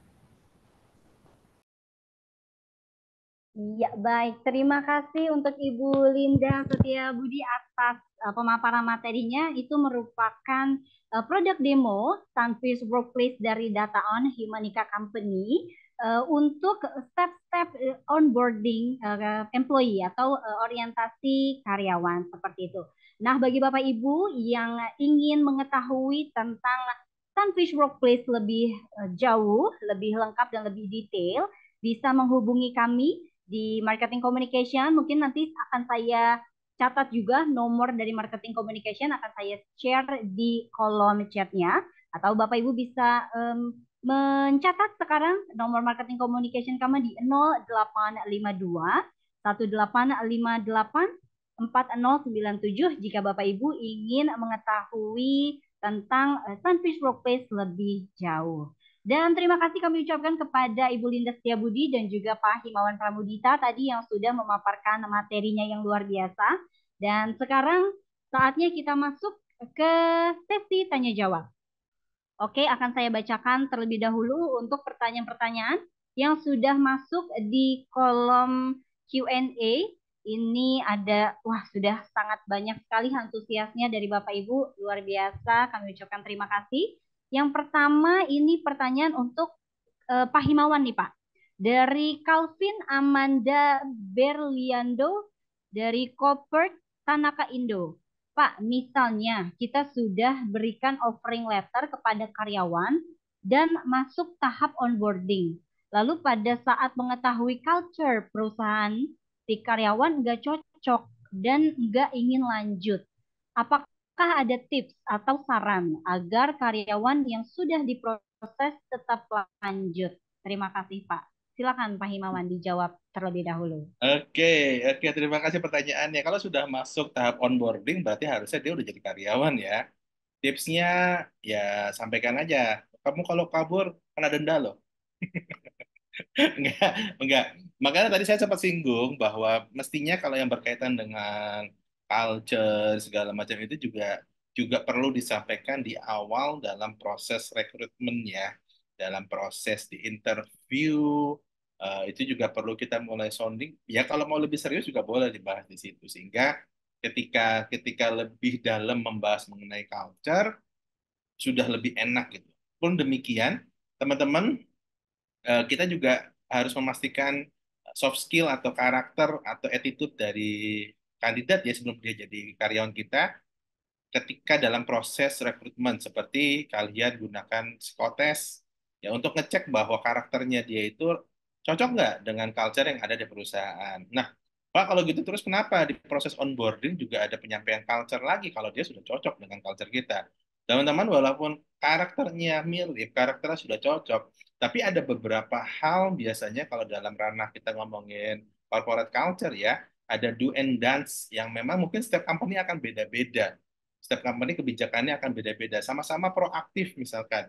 Sama-sama proaktif. Proaktif yang dimaksud di PTA dengan proaktif yang maksud PTB itu berbeda. Maka perlu disampaikan lagi lebih dalam. Kalau yang di proses rekrutmen, kita berusaha se-fit mungkin dengan standar kita melalui interview maupun psikotes. Tapi kalau onboardingnya kita lebih deep lagi bicara mengenai activity-activity yang di lapangan. Terus gimana Pak kalau ternyata nggak cocok. Nah, ini menjadi satu isu nih. Saya perlu tahu sebenarnya kalau memang ini real case, nggak cocoknya itu contohnya gimana? Karena bayangan saya gini, mestinya kalau sudah punya culture, kan tadi menjadi eh, bahan untuk kita melakukan proses interview ya, kan harusnya ke filter di sana. Kalaupun belum ke filter, mestinya culture itu berisi hal-hal yang baik, mestinya culture-nya mestinya berisi yang baik. Kalau dia menolak, berarti kan dia menolak hal-hal yang baik. Nah ini ya sudah, berarti emang dia nggak cocok. Misalkan di kita culture-nya adalah kalian harus proaktif untuk report. Misal gitu ya. Pokoknya kalau ada kerjaan dari bos, ini do and dance-nya ya. Kalian harus proaktif untuk report meskipun bos belum minta. Meskipun deadline-nya masih lama, misal kalian harus segera proaktif. Terus kandidat terus new employee bilang, ah saya nggak cocok kayak gitu. Saya mah tipikalnya kalau memang bos nggak minta ya saya diem aja. Nah, berarti kan memang dia bukan orang yang akan cocok nih dengan company. Berarti ada problem nih ketika kita masuk proses rekrutmen, hal itu nggak ke-capture proaktifnya. Bisa jadi bahan evaluasi kita. Makanya kalau tadi bahasanya adalah tips sarannya gimana, kalau itu sering terjadi, jadi bahan evaluasi dari tim rekrutmen ya, teman-teman rekrutmen, ketika proses rekrutmennya bagaimana. Nah, kemudian kalau memang kita harus, oh Pak, dia harus harus stay di sini. Ya, tadi yang saya sampaikan di awal, bilang aja kalau kamu keluar, kalau tarik kontrak ya, kamu bayar denda. Kira-kira begitu, Kak Uma. Udah Baik, cukup terima jawab. kasih Pak Himawan atas jawabannya. Kita lanjut ya Pak ya ke Boleh. pertanyaan berikutnya. Ini ada dari Andri Yohanes dari PT Biru Semesta Abadi. Jika tingkat turnover tinggi, padahal proses sudah dilakukan dengan benar, mulai dari onboarding dan seterusnya, tapi tipikal generasi Z, nah Gen Z nih Pak nih Hmm. permasalahan, yang mental down dan gampang baper, bagaimana menyikapinya? Ditambah dari sisi HR perusahaan tidak banyak memfasilitasi sistem rekrutmen dengan baik terkait Hmm. hire karyawan baru. Bagaimana solusinya, Pak? Oke, teman-teman kalau tadi lihat di gambar slide-slide awal, orientasi kerja atau onboarding itu ada di tahap yang ujung ya. Sedangkan sebelumnya itu ada proses rekrutmen. Nah, tadi sempat sempat ada statement bahwa ditambah dari sisi HR perusahaan tidak memfasilitasi sistem rekrutmen dengan baik. Ya itu sudah problem dong. Sudah jelas problem. Gampangannya gini, mau program onboarding sebagus apa, kalau yang kita rekrut memang tidak cocok dengan company, ya nggak bisa juga kita harapkan turnover-nya nggak tinggi ya. Jadi ini ada dua hal kan, Pak. Kita udah bikin program onboardingnya bagus, tapi memang dari sisi rekrutmennya ini nggak bagus. Ya nggak bisa gitu dong. Proses onboarding kan bukan di awal, tapi di perjalanan akhir dalam proses bukan perjalanan akhir dalam proses setelah rekrutmen. Maka perbaiki dulu dari sisi rekrutmen itu yang pertama. Yang kedua, Pak, rekrutmennya udah bagus, onboardingnya sudah bagus, tapi kok masih turnover tinggi? Kalau ini terjadi teman-teman, kita jangan menyalahkan generasinya dulu. Wah ini mah karena Gen Z Pak, mereka generasi strawberry Pak, indah di luar, dipencet, lembek, ternyata rusak. Jangan nyalahin dulu. Ya, tidak semua Gen Z seperti itu. Tidak semua Gen Z itu apa istilahnya eh, gampang kena mental. Ya, tidak semua Gen Z itu rapuh, nggak semuanya. Banyak juga Gen Z yang bagus. Artinya apa? Kalau memang kita sudah merasa rekrutmen udah benar, Pak, onboardingnya udah benar, turnover tinggi, maka kita evaluasi. Wait, tetap ada yang salah mungkin nih. Kita, kita evaluasi, nggak tahu. Kalau dari pertanyaan tadi kan udah kelihatan tuh, evolusinya di proses rekrutmen yang dibilang nggak baik. Sudah, itu jadi bahan evaluasi. Kalau merasa sudah baik rekrutmennya, sudah baik onboardingnya, kok tetap tetap ada turnover yang relatif tinggi ya, khususnya bagi Gen Z, maka kita cek lagi something wrong dengan Gen Z-nya atau something wrong dengan proses kita. Saya tidak tidak eh, menurut saya teman-teman ya, jangan mudah menjelaskan dari sisi generasi. Memang Gen Z dengan Gen Baby Boomer beda, tapi dari zaman dulu, ini kalau kita ngomongin generasi ya, dari zaman dulu selalu ada insya Allah di satu generasi ada orang yang lembek, baperan, ada orang yang tough. Tiap generasi itu ada, di generasinya Baby Boomer sih ada, di generasinya milenial dia ada, di Gen Y juga ada, dan lain-lain. Mesti ada kok, mesti ada. Bukan berarti Gen Z itu semuanya strawberry, bukan, walaupun kelihatannya banyak seperti itu, oke, tapi tidak semuanya, tetap banyak yang bagus. Ya, jadi coba dievaluasi. Bisa jadi culture-nya yang ada di perusahaan memang nggak cocok untuk Gen Z. Misal, mereka sukanya dengan, contoh ya, generasi Gen Z ini menurut saya mereka sekarang terbiasa dengan hal yang instan. Mereka nggak suka birokrasi yang beribet, misal gitu ya, birokrasi yang beribet mereka nggak suka. Di perusahaannya memang birokrasinya ribet banget. Ya berarti yang salah adalah, ini bisa jadi ya, soalnya yang salah adalah kenapa milihnya Gen Z gitu. Tuh misalkan. Atau lupa, memang kita nyarinya anak muda. Oke, Gen Z nggak semuanya alergi dengan birokrasi yang belibet. Kamu cari Gen Z yang ada di pelosok misalkan, yang mereka tidak terpapar dengan gadget dan berlebihan misalkan. Bisa jadi mereka mau. Atau kamu cari Gen Z yang di kampusnya memang mereka terbiasa dengan birokrasi. Ya, kamu bisa rekrut misalnya ya teman-teman ya. Maka kita lihat evaluasi di internal dulu untuk melihat bahwa sebenarnya yang salah itu dari sini. Saya kurang setuju, saya kurang cocok kalau kita langsung menggeneralisir, ada mah Gen Z ini, mentalnya gampang down. Kira-kira sih, semoga menjawab. Baik, terima kasih Pak Himawan. Dan pertanyaan selanjutnya ini tertuju untuk Ibu Linda.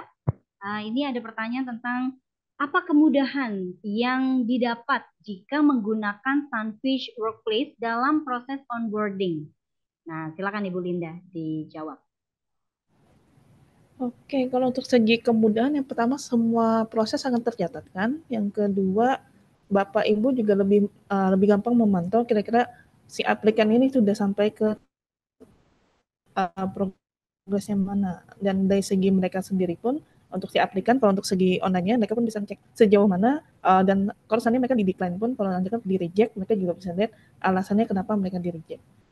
Satu sisi pendataan lebih jelas, yang kedua untuk prosesnya sendiri pun Bapak Ibu bisa cukup fleksibel mengatur seberapa jauh kira-kira mau berapa layering untuk melakukan sebuah proses untuk online-nya sendiri.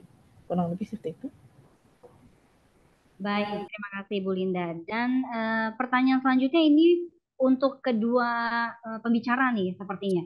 Dari Ainul Bisri, ini juga tertuju untuk Pak Himawan dan Ibu Linda.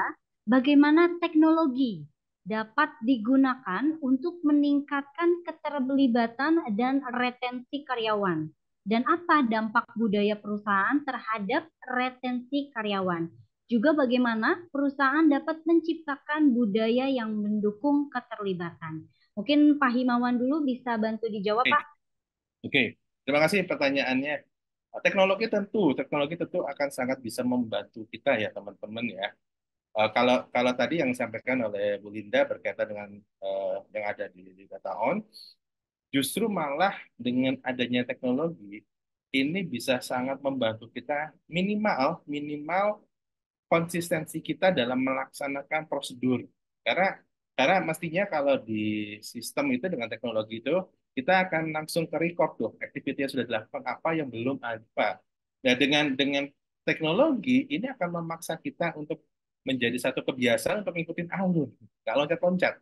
Jangan sampai ada karyawan baru sudah 2 bulan nggak dijelasin job desk-nya. Kan di situ bisa kelihatan, oh memang belum. Nah, ini salah. Padahal harusnya di situ ditulisin targetnya seminggu harus sudah beres. Nah, teknologi sangat membantu kita, teman-teman, untuk bisa apa ya lebih mengefektifkan kita dalam proses onboarding dalam hal ini ya. Termasuk juga teknologi juga bisa mendorong kita untuk apa ya bahasanya mungkin keterikatan atau komunikasi atau hubungan memang lebih enak secara offline ya. Tapi bukan berarti teknologi atau dalam hal ini adalah sistem tidak membantu itu. Enggak juga. Sistem atau teknologi juga bisa membantu kita untuk punya ada hubungan.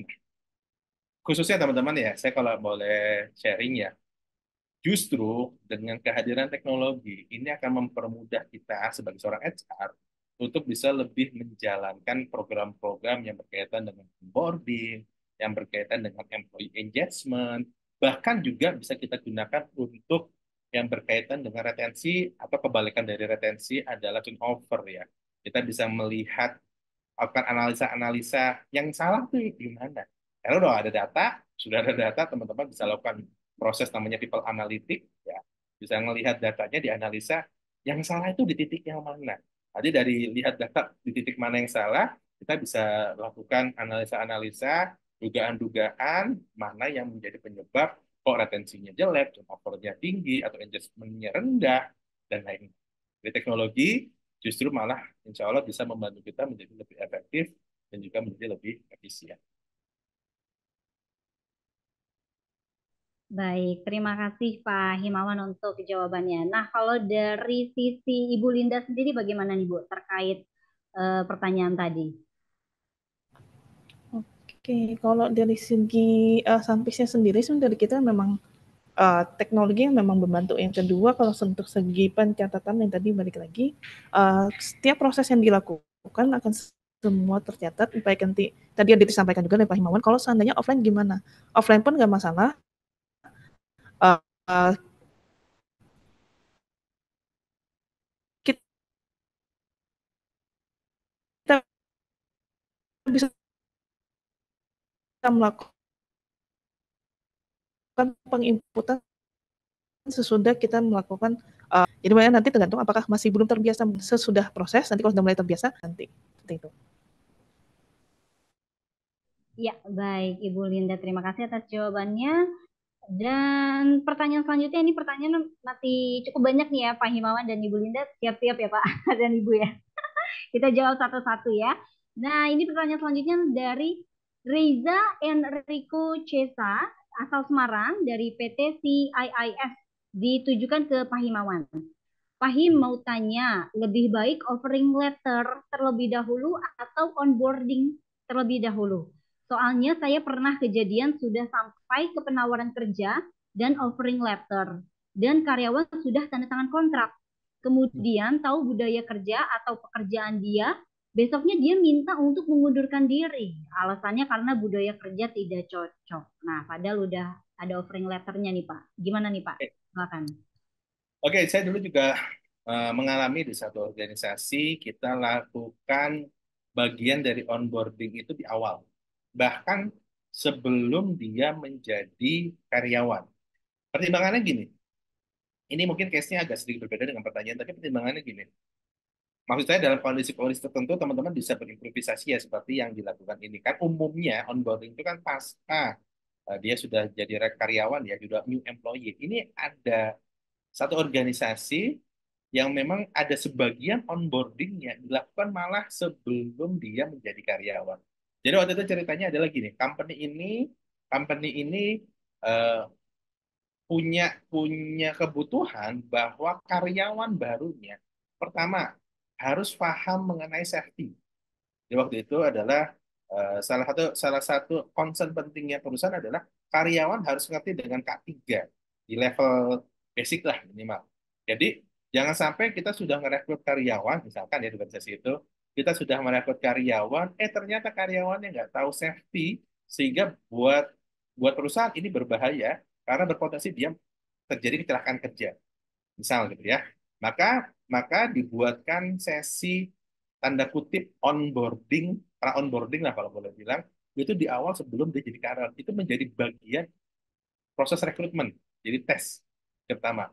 Yang kedua, perusahaan ini selain concern terhadap isu safety, dia juga concern terhadap isu, kalau safety itu kan berkaitan dengan perilaku kerjanya, kalau ini food safety berkaitan dengan keamanan pangan, karena ini perusahaan makanan, keamanan pangan. Mereka juga punya concern bahwa karyawan yang direkrut harus punya standar keamanan pangan yang basic, itu mereka bisa penuhi. Kenapa? Mohon maaf teman-teman, kita di internal di Indonesia ya, biasanya nih, mohon maaf ya, biasanya atau umumnya atau beberapa mungkin nggak semua umum deh, mungkin berkaitan dengan safety itu kita agak kurang aware.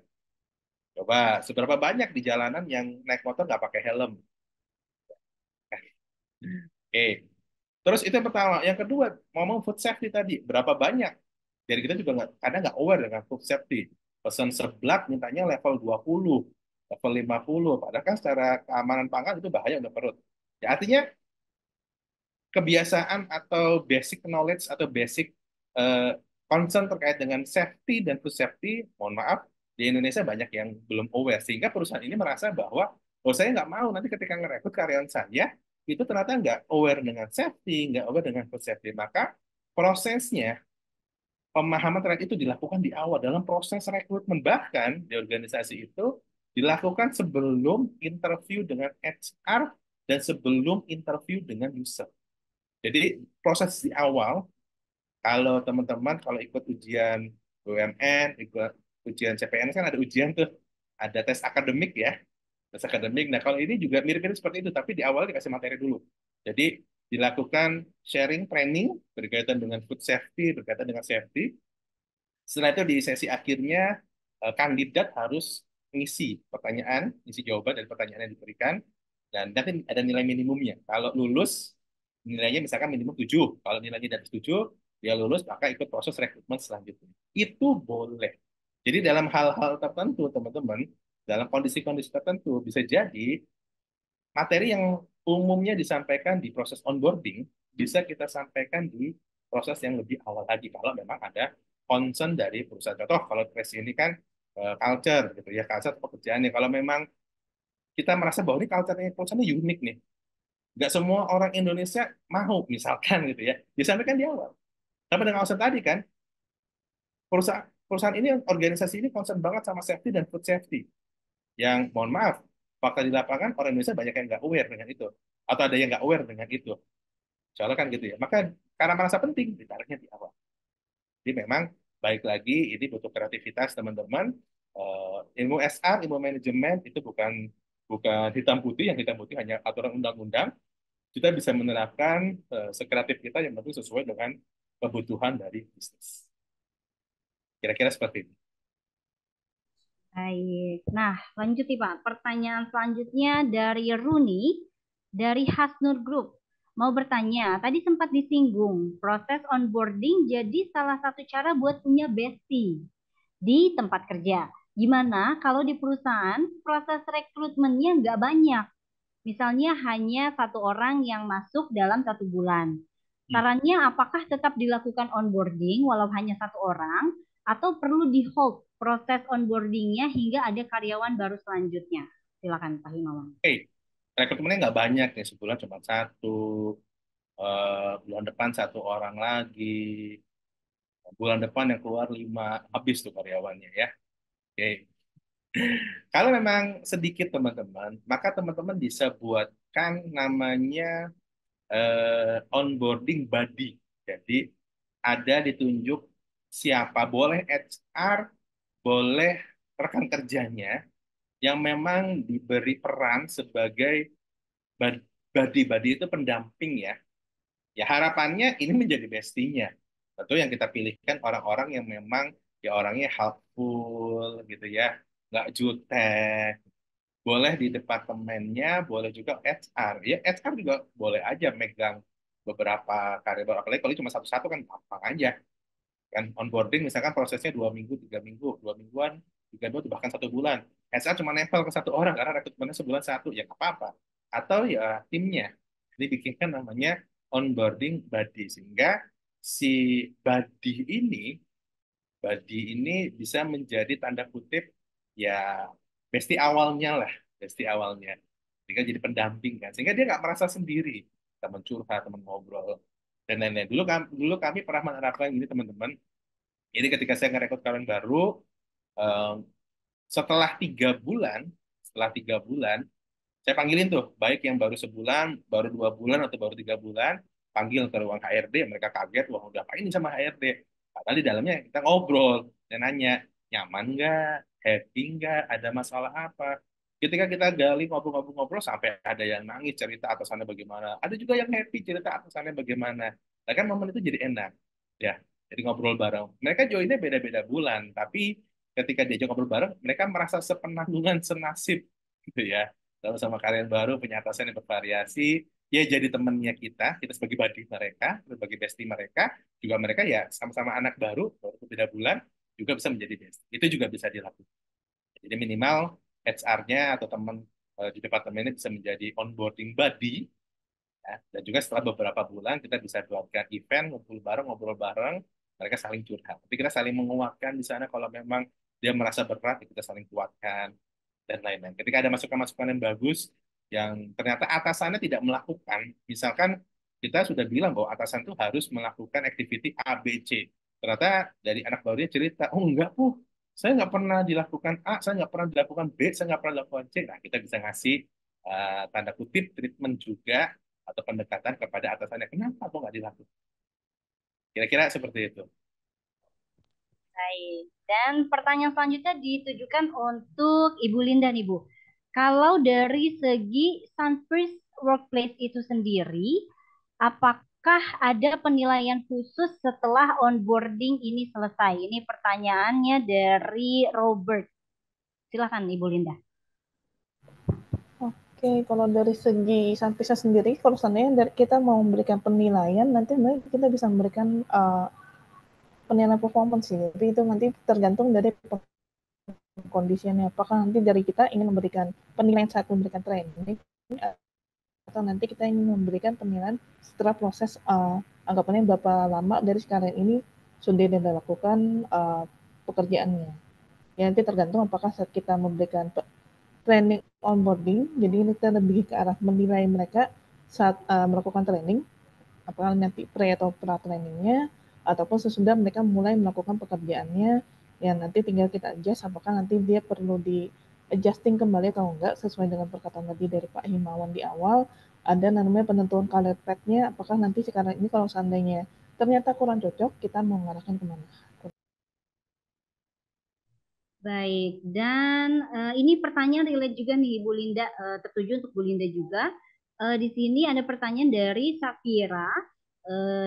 Beliau bertanya tentang di Sunfish Workplace untuk rekrutmen pertama kali, adakah modul atau tools untuk mengetahui bahwa karyawan ini cocok untuk posisi yang dibuka?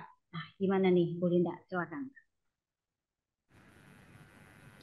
Oke, mungkin menginformasikan dulu di rekrutmen itu kita ada namanya rekrutmen request, tapi sebenarnya lebih ke arah saat kita membuka sebuah job posting baru kan pasti ada namanya requirement awal. Nah, di Sunfisher kita sediakan untuk membuat dulu kira-kira kalau dari segi kita sebagai SR, kalau seandainya kita mau hire sebuah aplikan atau aplikan itu siapa, requirement-nya bagaimana, skill-nya apa saja, itu nanti bisa dipetakan dulu di awal.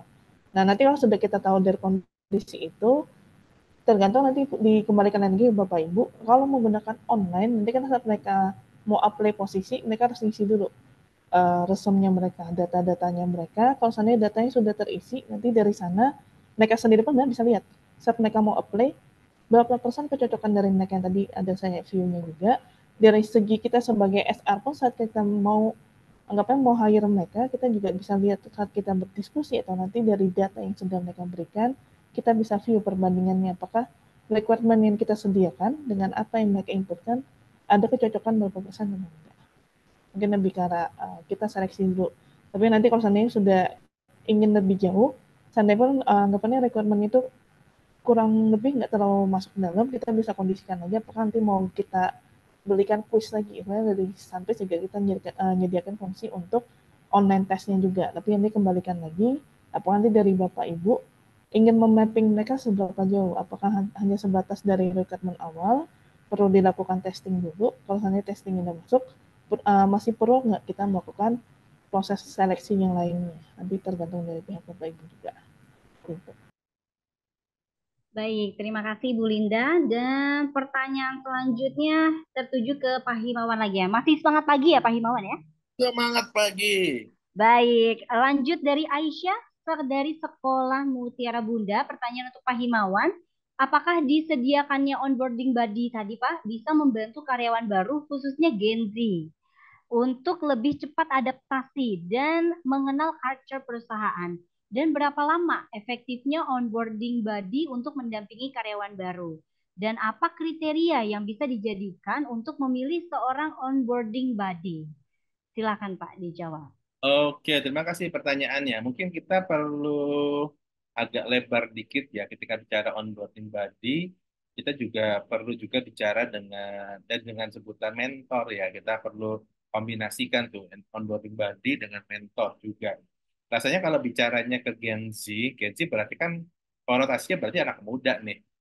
Anak muda ya. Kalau anak muda itu ada kalanya mereka malah lebih perlu mentor gitu ada kalanya. Jadi untuk onboarding buddy-nya mungkin tidak perlu terlalu apa ya nemenin terlalu lama gitu ya. Misalkan kalau emang dan ini tergantung juga case-nya rekrutmennya banyak atau sedikit, anggap aja ya lumayan gitu ya. Anggap aja lumayan. Kalau untuk Gen Z, anak-anak muda gampangannya, menurut saya lebih cocok mereka goals-nya punya mentor. Jadi daripada bukan daripada, tetap bestie mereka secara otomatis kalau udah banyak Gen Z-nya mereka akan menjadi bestie sepenanggungan senasib. Tapi juga yang mereka butuhkan adalah mentor. Mentor ini nanti akan ngajarin bagaimana bekerja secara efektif dan efisien, bagaimana bekerja dengan attitude yang baik, bagaimana bekerja dengan fokus dan lain-lain. Terus juga mereka bisa berbagi bahwa dalam hidup itu apa yang perlu dikejar dan segala macam. Perlu ada mentor. Nah, mentor ini teman-teman tidak harus atasan langsungnya.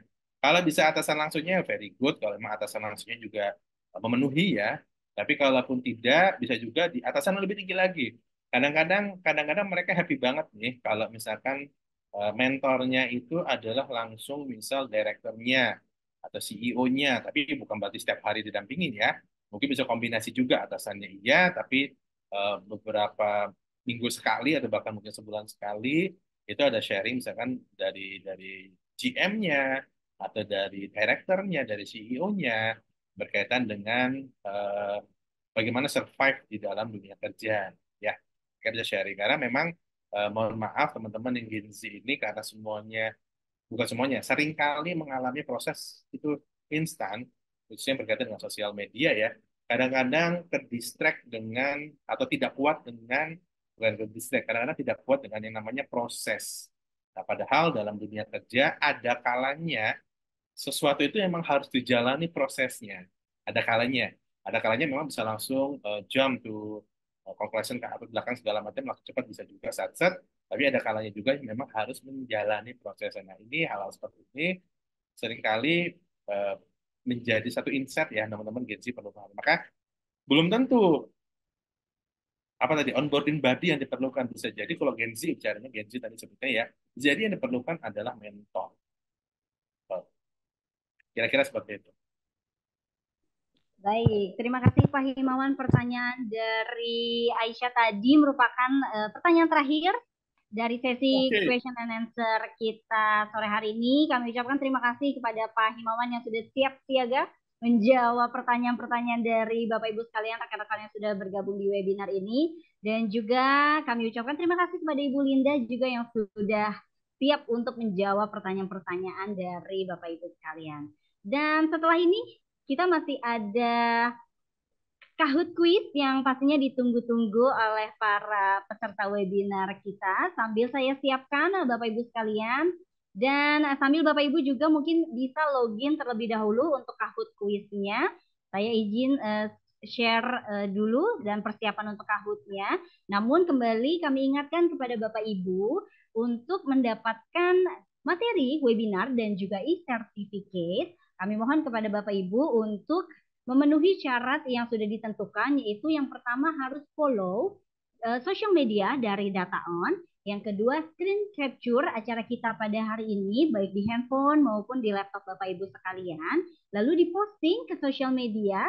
Jangan lupa dengan caption yang menarik dan tag dan sosial media dari DataOn sendiri. Seperti itu. Dan juga nanti akan ada pengisian feedback form.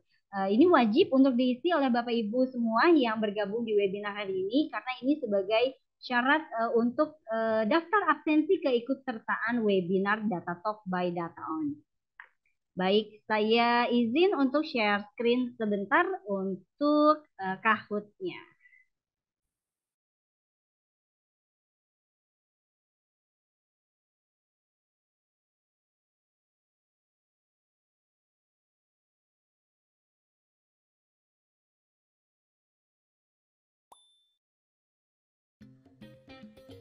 Baik, sudah muncul di layar. Ini ada pin dan barcode-nya. Kami menunggu dari Bapak Ibu untuk join. Jangan lupa untuk menggunakan nama lengkap ya Bapak Ibu sekalian, agar memudahkan kami dari tim DataOn untuk men-tracking nama Bapak Ibu sesuai dengan feedback form. Oke, saya tunggu 2 menit sampai semuanya masuk ke dalam Kahoot quiz kita.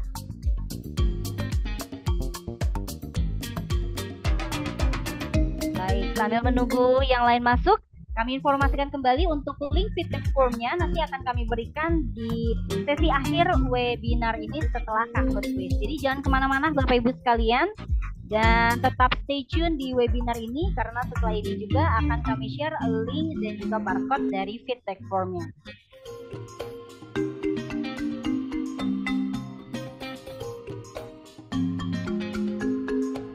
Masih kami tunggu, silakan Bapak Ibu untuk login ke Kahoot quiz ini.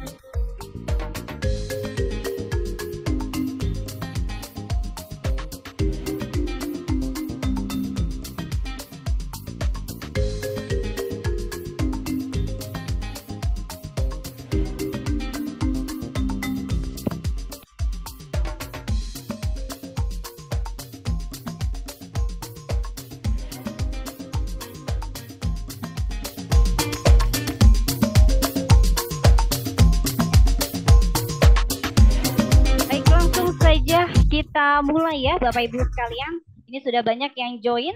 Silakan kita start untuk Kahoot quiznya.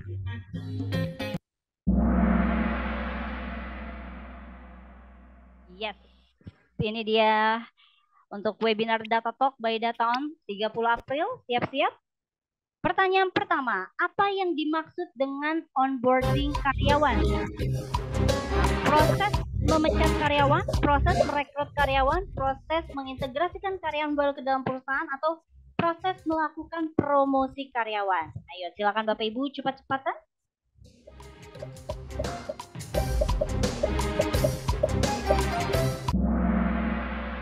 Iya. Yang benar adalah proses mengintegrasikan karyawan baru ke dalam perusahaan. Oke, next. Oke, skornya tertinggi Kevin Paripurna. Selamat Pak Kevin. Coba kita lihat ke pertanyaan selanjutnya. Silakan. Nah, ini pertanyaan true or false. Onboarding karyawan hanya melibatkan proses administratif seperti pengisian formulir dan dokumen. Betul atau salah? Silahkan dijawab Bapak Ibu.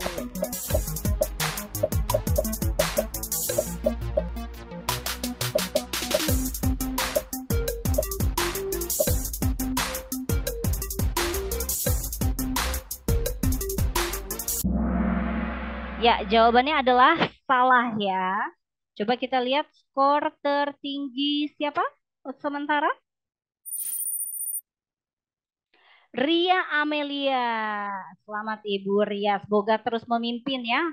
Oke, lanjut ke pertanyaan selanjutnya. Masih true or false? Proses onboarding karyawan tidak berdampak pada produktivitas perusahaan. Betul atau salah?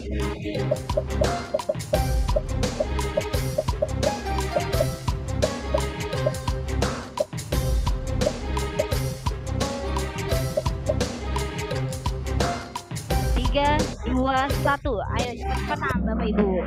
Betul atau salah? Salah jawabannya ya. Coba kita lihat posisi yang memimpin sementara. Catherine Putri. Oke. Dipertahankan untuk cepet-cepetan ya Bapak Ibu ya. Di Kahoot Quiz ini kita cepet-cepetan menjawab. Oke, lanjut ke pertanyaan selanjutnya. Apa nama perusahaan yang merger dengan DataOn? Humanica, Workplace, Humantrix, atau Sunfish Workplace? Ya, silakan. Waktunya terus berjalan. 9 detik lagi.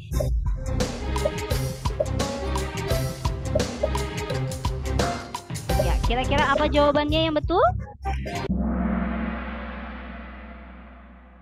Iya, wah yang jawab betul sedikit nih. Yang betul adalah Humanica.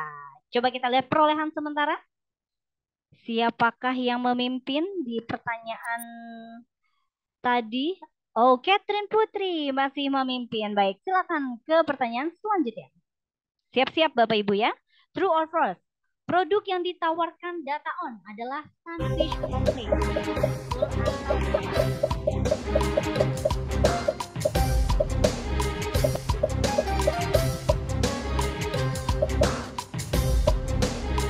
Masih ada 6 detik lagi. 3, 2, 1. Jawabannya adalah betul. Wah, yang menjawab betul ada banyak nih. Oke, kita lihat perolehan sementara. Iya, pemenang ketiga ada Hafiz Gilang, selamat. Dan pemenang kedua ada Budi Hertanto. Dan yang pertama, kita lihat pemenang pertama Catherine Putri. Selamat kepada Bapak Ibu pemenang. Yang keempat ada Vindika dan yang kelima ada Ria Amelia. Nah, terima kasih Bapak Ibu sekalian. Ya, bisa di stop sharing Kahoot-nya. Baik. Dan bagi Bapak Ibu pemenang tadi, pemenang kuis Kahoot, akan kami hubungkan setelah webinar ini selesai. Kemungkinan akan kami hubungkan di hari Kamis. Jadi bersiap kepada Bapak Ibu untuk tetap mengaktifkan nomor teleponnya. Mungkin akan segera dihubungi dari tim DataOn untuk memperoleh hadiah dari Kahoot Quiz tadi. Baik Bapak Ibu sekalian, sebelum kita akhiri acara webinar kita hari ini, saya kembali mengingatkan untuk rekan-rekan untuk mengisi feedback form. Ini akan segera saya tampilkan. Nah, ini sudah muncul di layar Bapak Ibu sekalian. Kami persilakan untuk di-scan barcode-nya. Ini adalah pengisian feedback form yang wajib Bapak Ibu isi karena ini merupakan syarat keikutsertaan webinar Data Talk by DataOn hari ini. Dan dengan diisinya feedback form ini, nanti Bapak Ibu akan mendapatkan materi webinar dan juga e-certificate yang akan segera kami berikan kurang lebih 7 hari kerja setelah webinar ini selesai. Silakan kami beri waktu untuk Bapak Ibu mengisi feedback form ini dan juga untuk men-scan feedback form ini.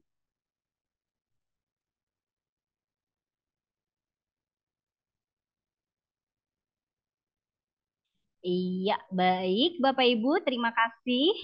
Dan kembali kami ingatkan kepada Bapak Ibu di sini yang sudah menjadi karyawan atau juga sudah menjadi bagian dari sebuah perusahaan dan menjadi klien dari DataOn, Bapak Ibu bisa mendapatkan voucher gratis dengan cara mereview Sunfish Workplace pada platform G2 dan Gartner. Dan jika Bapak Ibu bersedia, nanti bisa menghubungi nomor yang tertera di layar.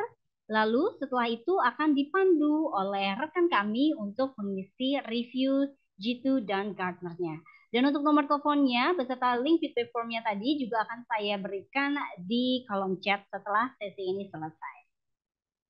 Dan itu tadi serangkaian acara kita pada hari ini Bapak Ibu sekalian.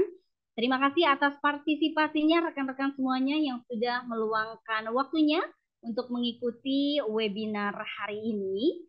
Dan terima kasih juga kami ucapkan kepada kedua narasumber kami, kedua pembicara kami, yaitu Pak Himawan Pramudita dan Ibu Linda. Terima kasih Pak Himawan. Sama-sama. Baik, terima kasih juga Ibu Linda. Dan Bapak Ibu sekalian yang bergabung di webinar ini, jika ada yang ingin ditanyakan lebih lanjut atau ingin request sesi demo yang lebih detail tentang produk kami, yaitu Sunfish Workplace atau modul Sunfish Workplace lainnya, silakan menghubungi tim sales masing-masing atau bisa hubungi kami di email yaitu info@dataon.com atau kunjungi website kami di www.dataon.com. Dan untuk Pak Himawan dan Ibu Linda sebelumnya boleh kita foto bersama dulu ya untuk dokumentasi. Baik, kita mulai ya Pak ya. 1, 2, 3. Iya, baik. Terima kasih. Oh, sekali lagi, sekali lagi. Baik. Masih on cam ya, Pak Himawan dan Ibu Linda. Baik. Sekali lagi ya. 1, 2, 3. Baik, terima kasih Pak Himawan. Keren posenya, Pak. Terima kasih juga untuk Ibu Linda. Dan sebelum saya tutup acara kita pada siang hari ini, jangan lupa kami ingatkan kembali kepada Bapak Ibu untuk follow sosial media dari Data On Humanica Company untuk mengikuti atau mengetahui update upcoming event atau konten-konten dari produk Sunfish Workplace dan juga konten tentang dunia seputar HR dan info-info menarik lainnya. Oleh karena itu, saya Hairul Uma selaku moderator pamit undur diri. Terima kasih untuk semua partisipan dan juga kedua pembicara kita. Terima kasih sekali lagi. Sampai jumpa di Data Talk by Data On berikutnya. Selamat sore.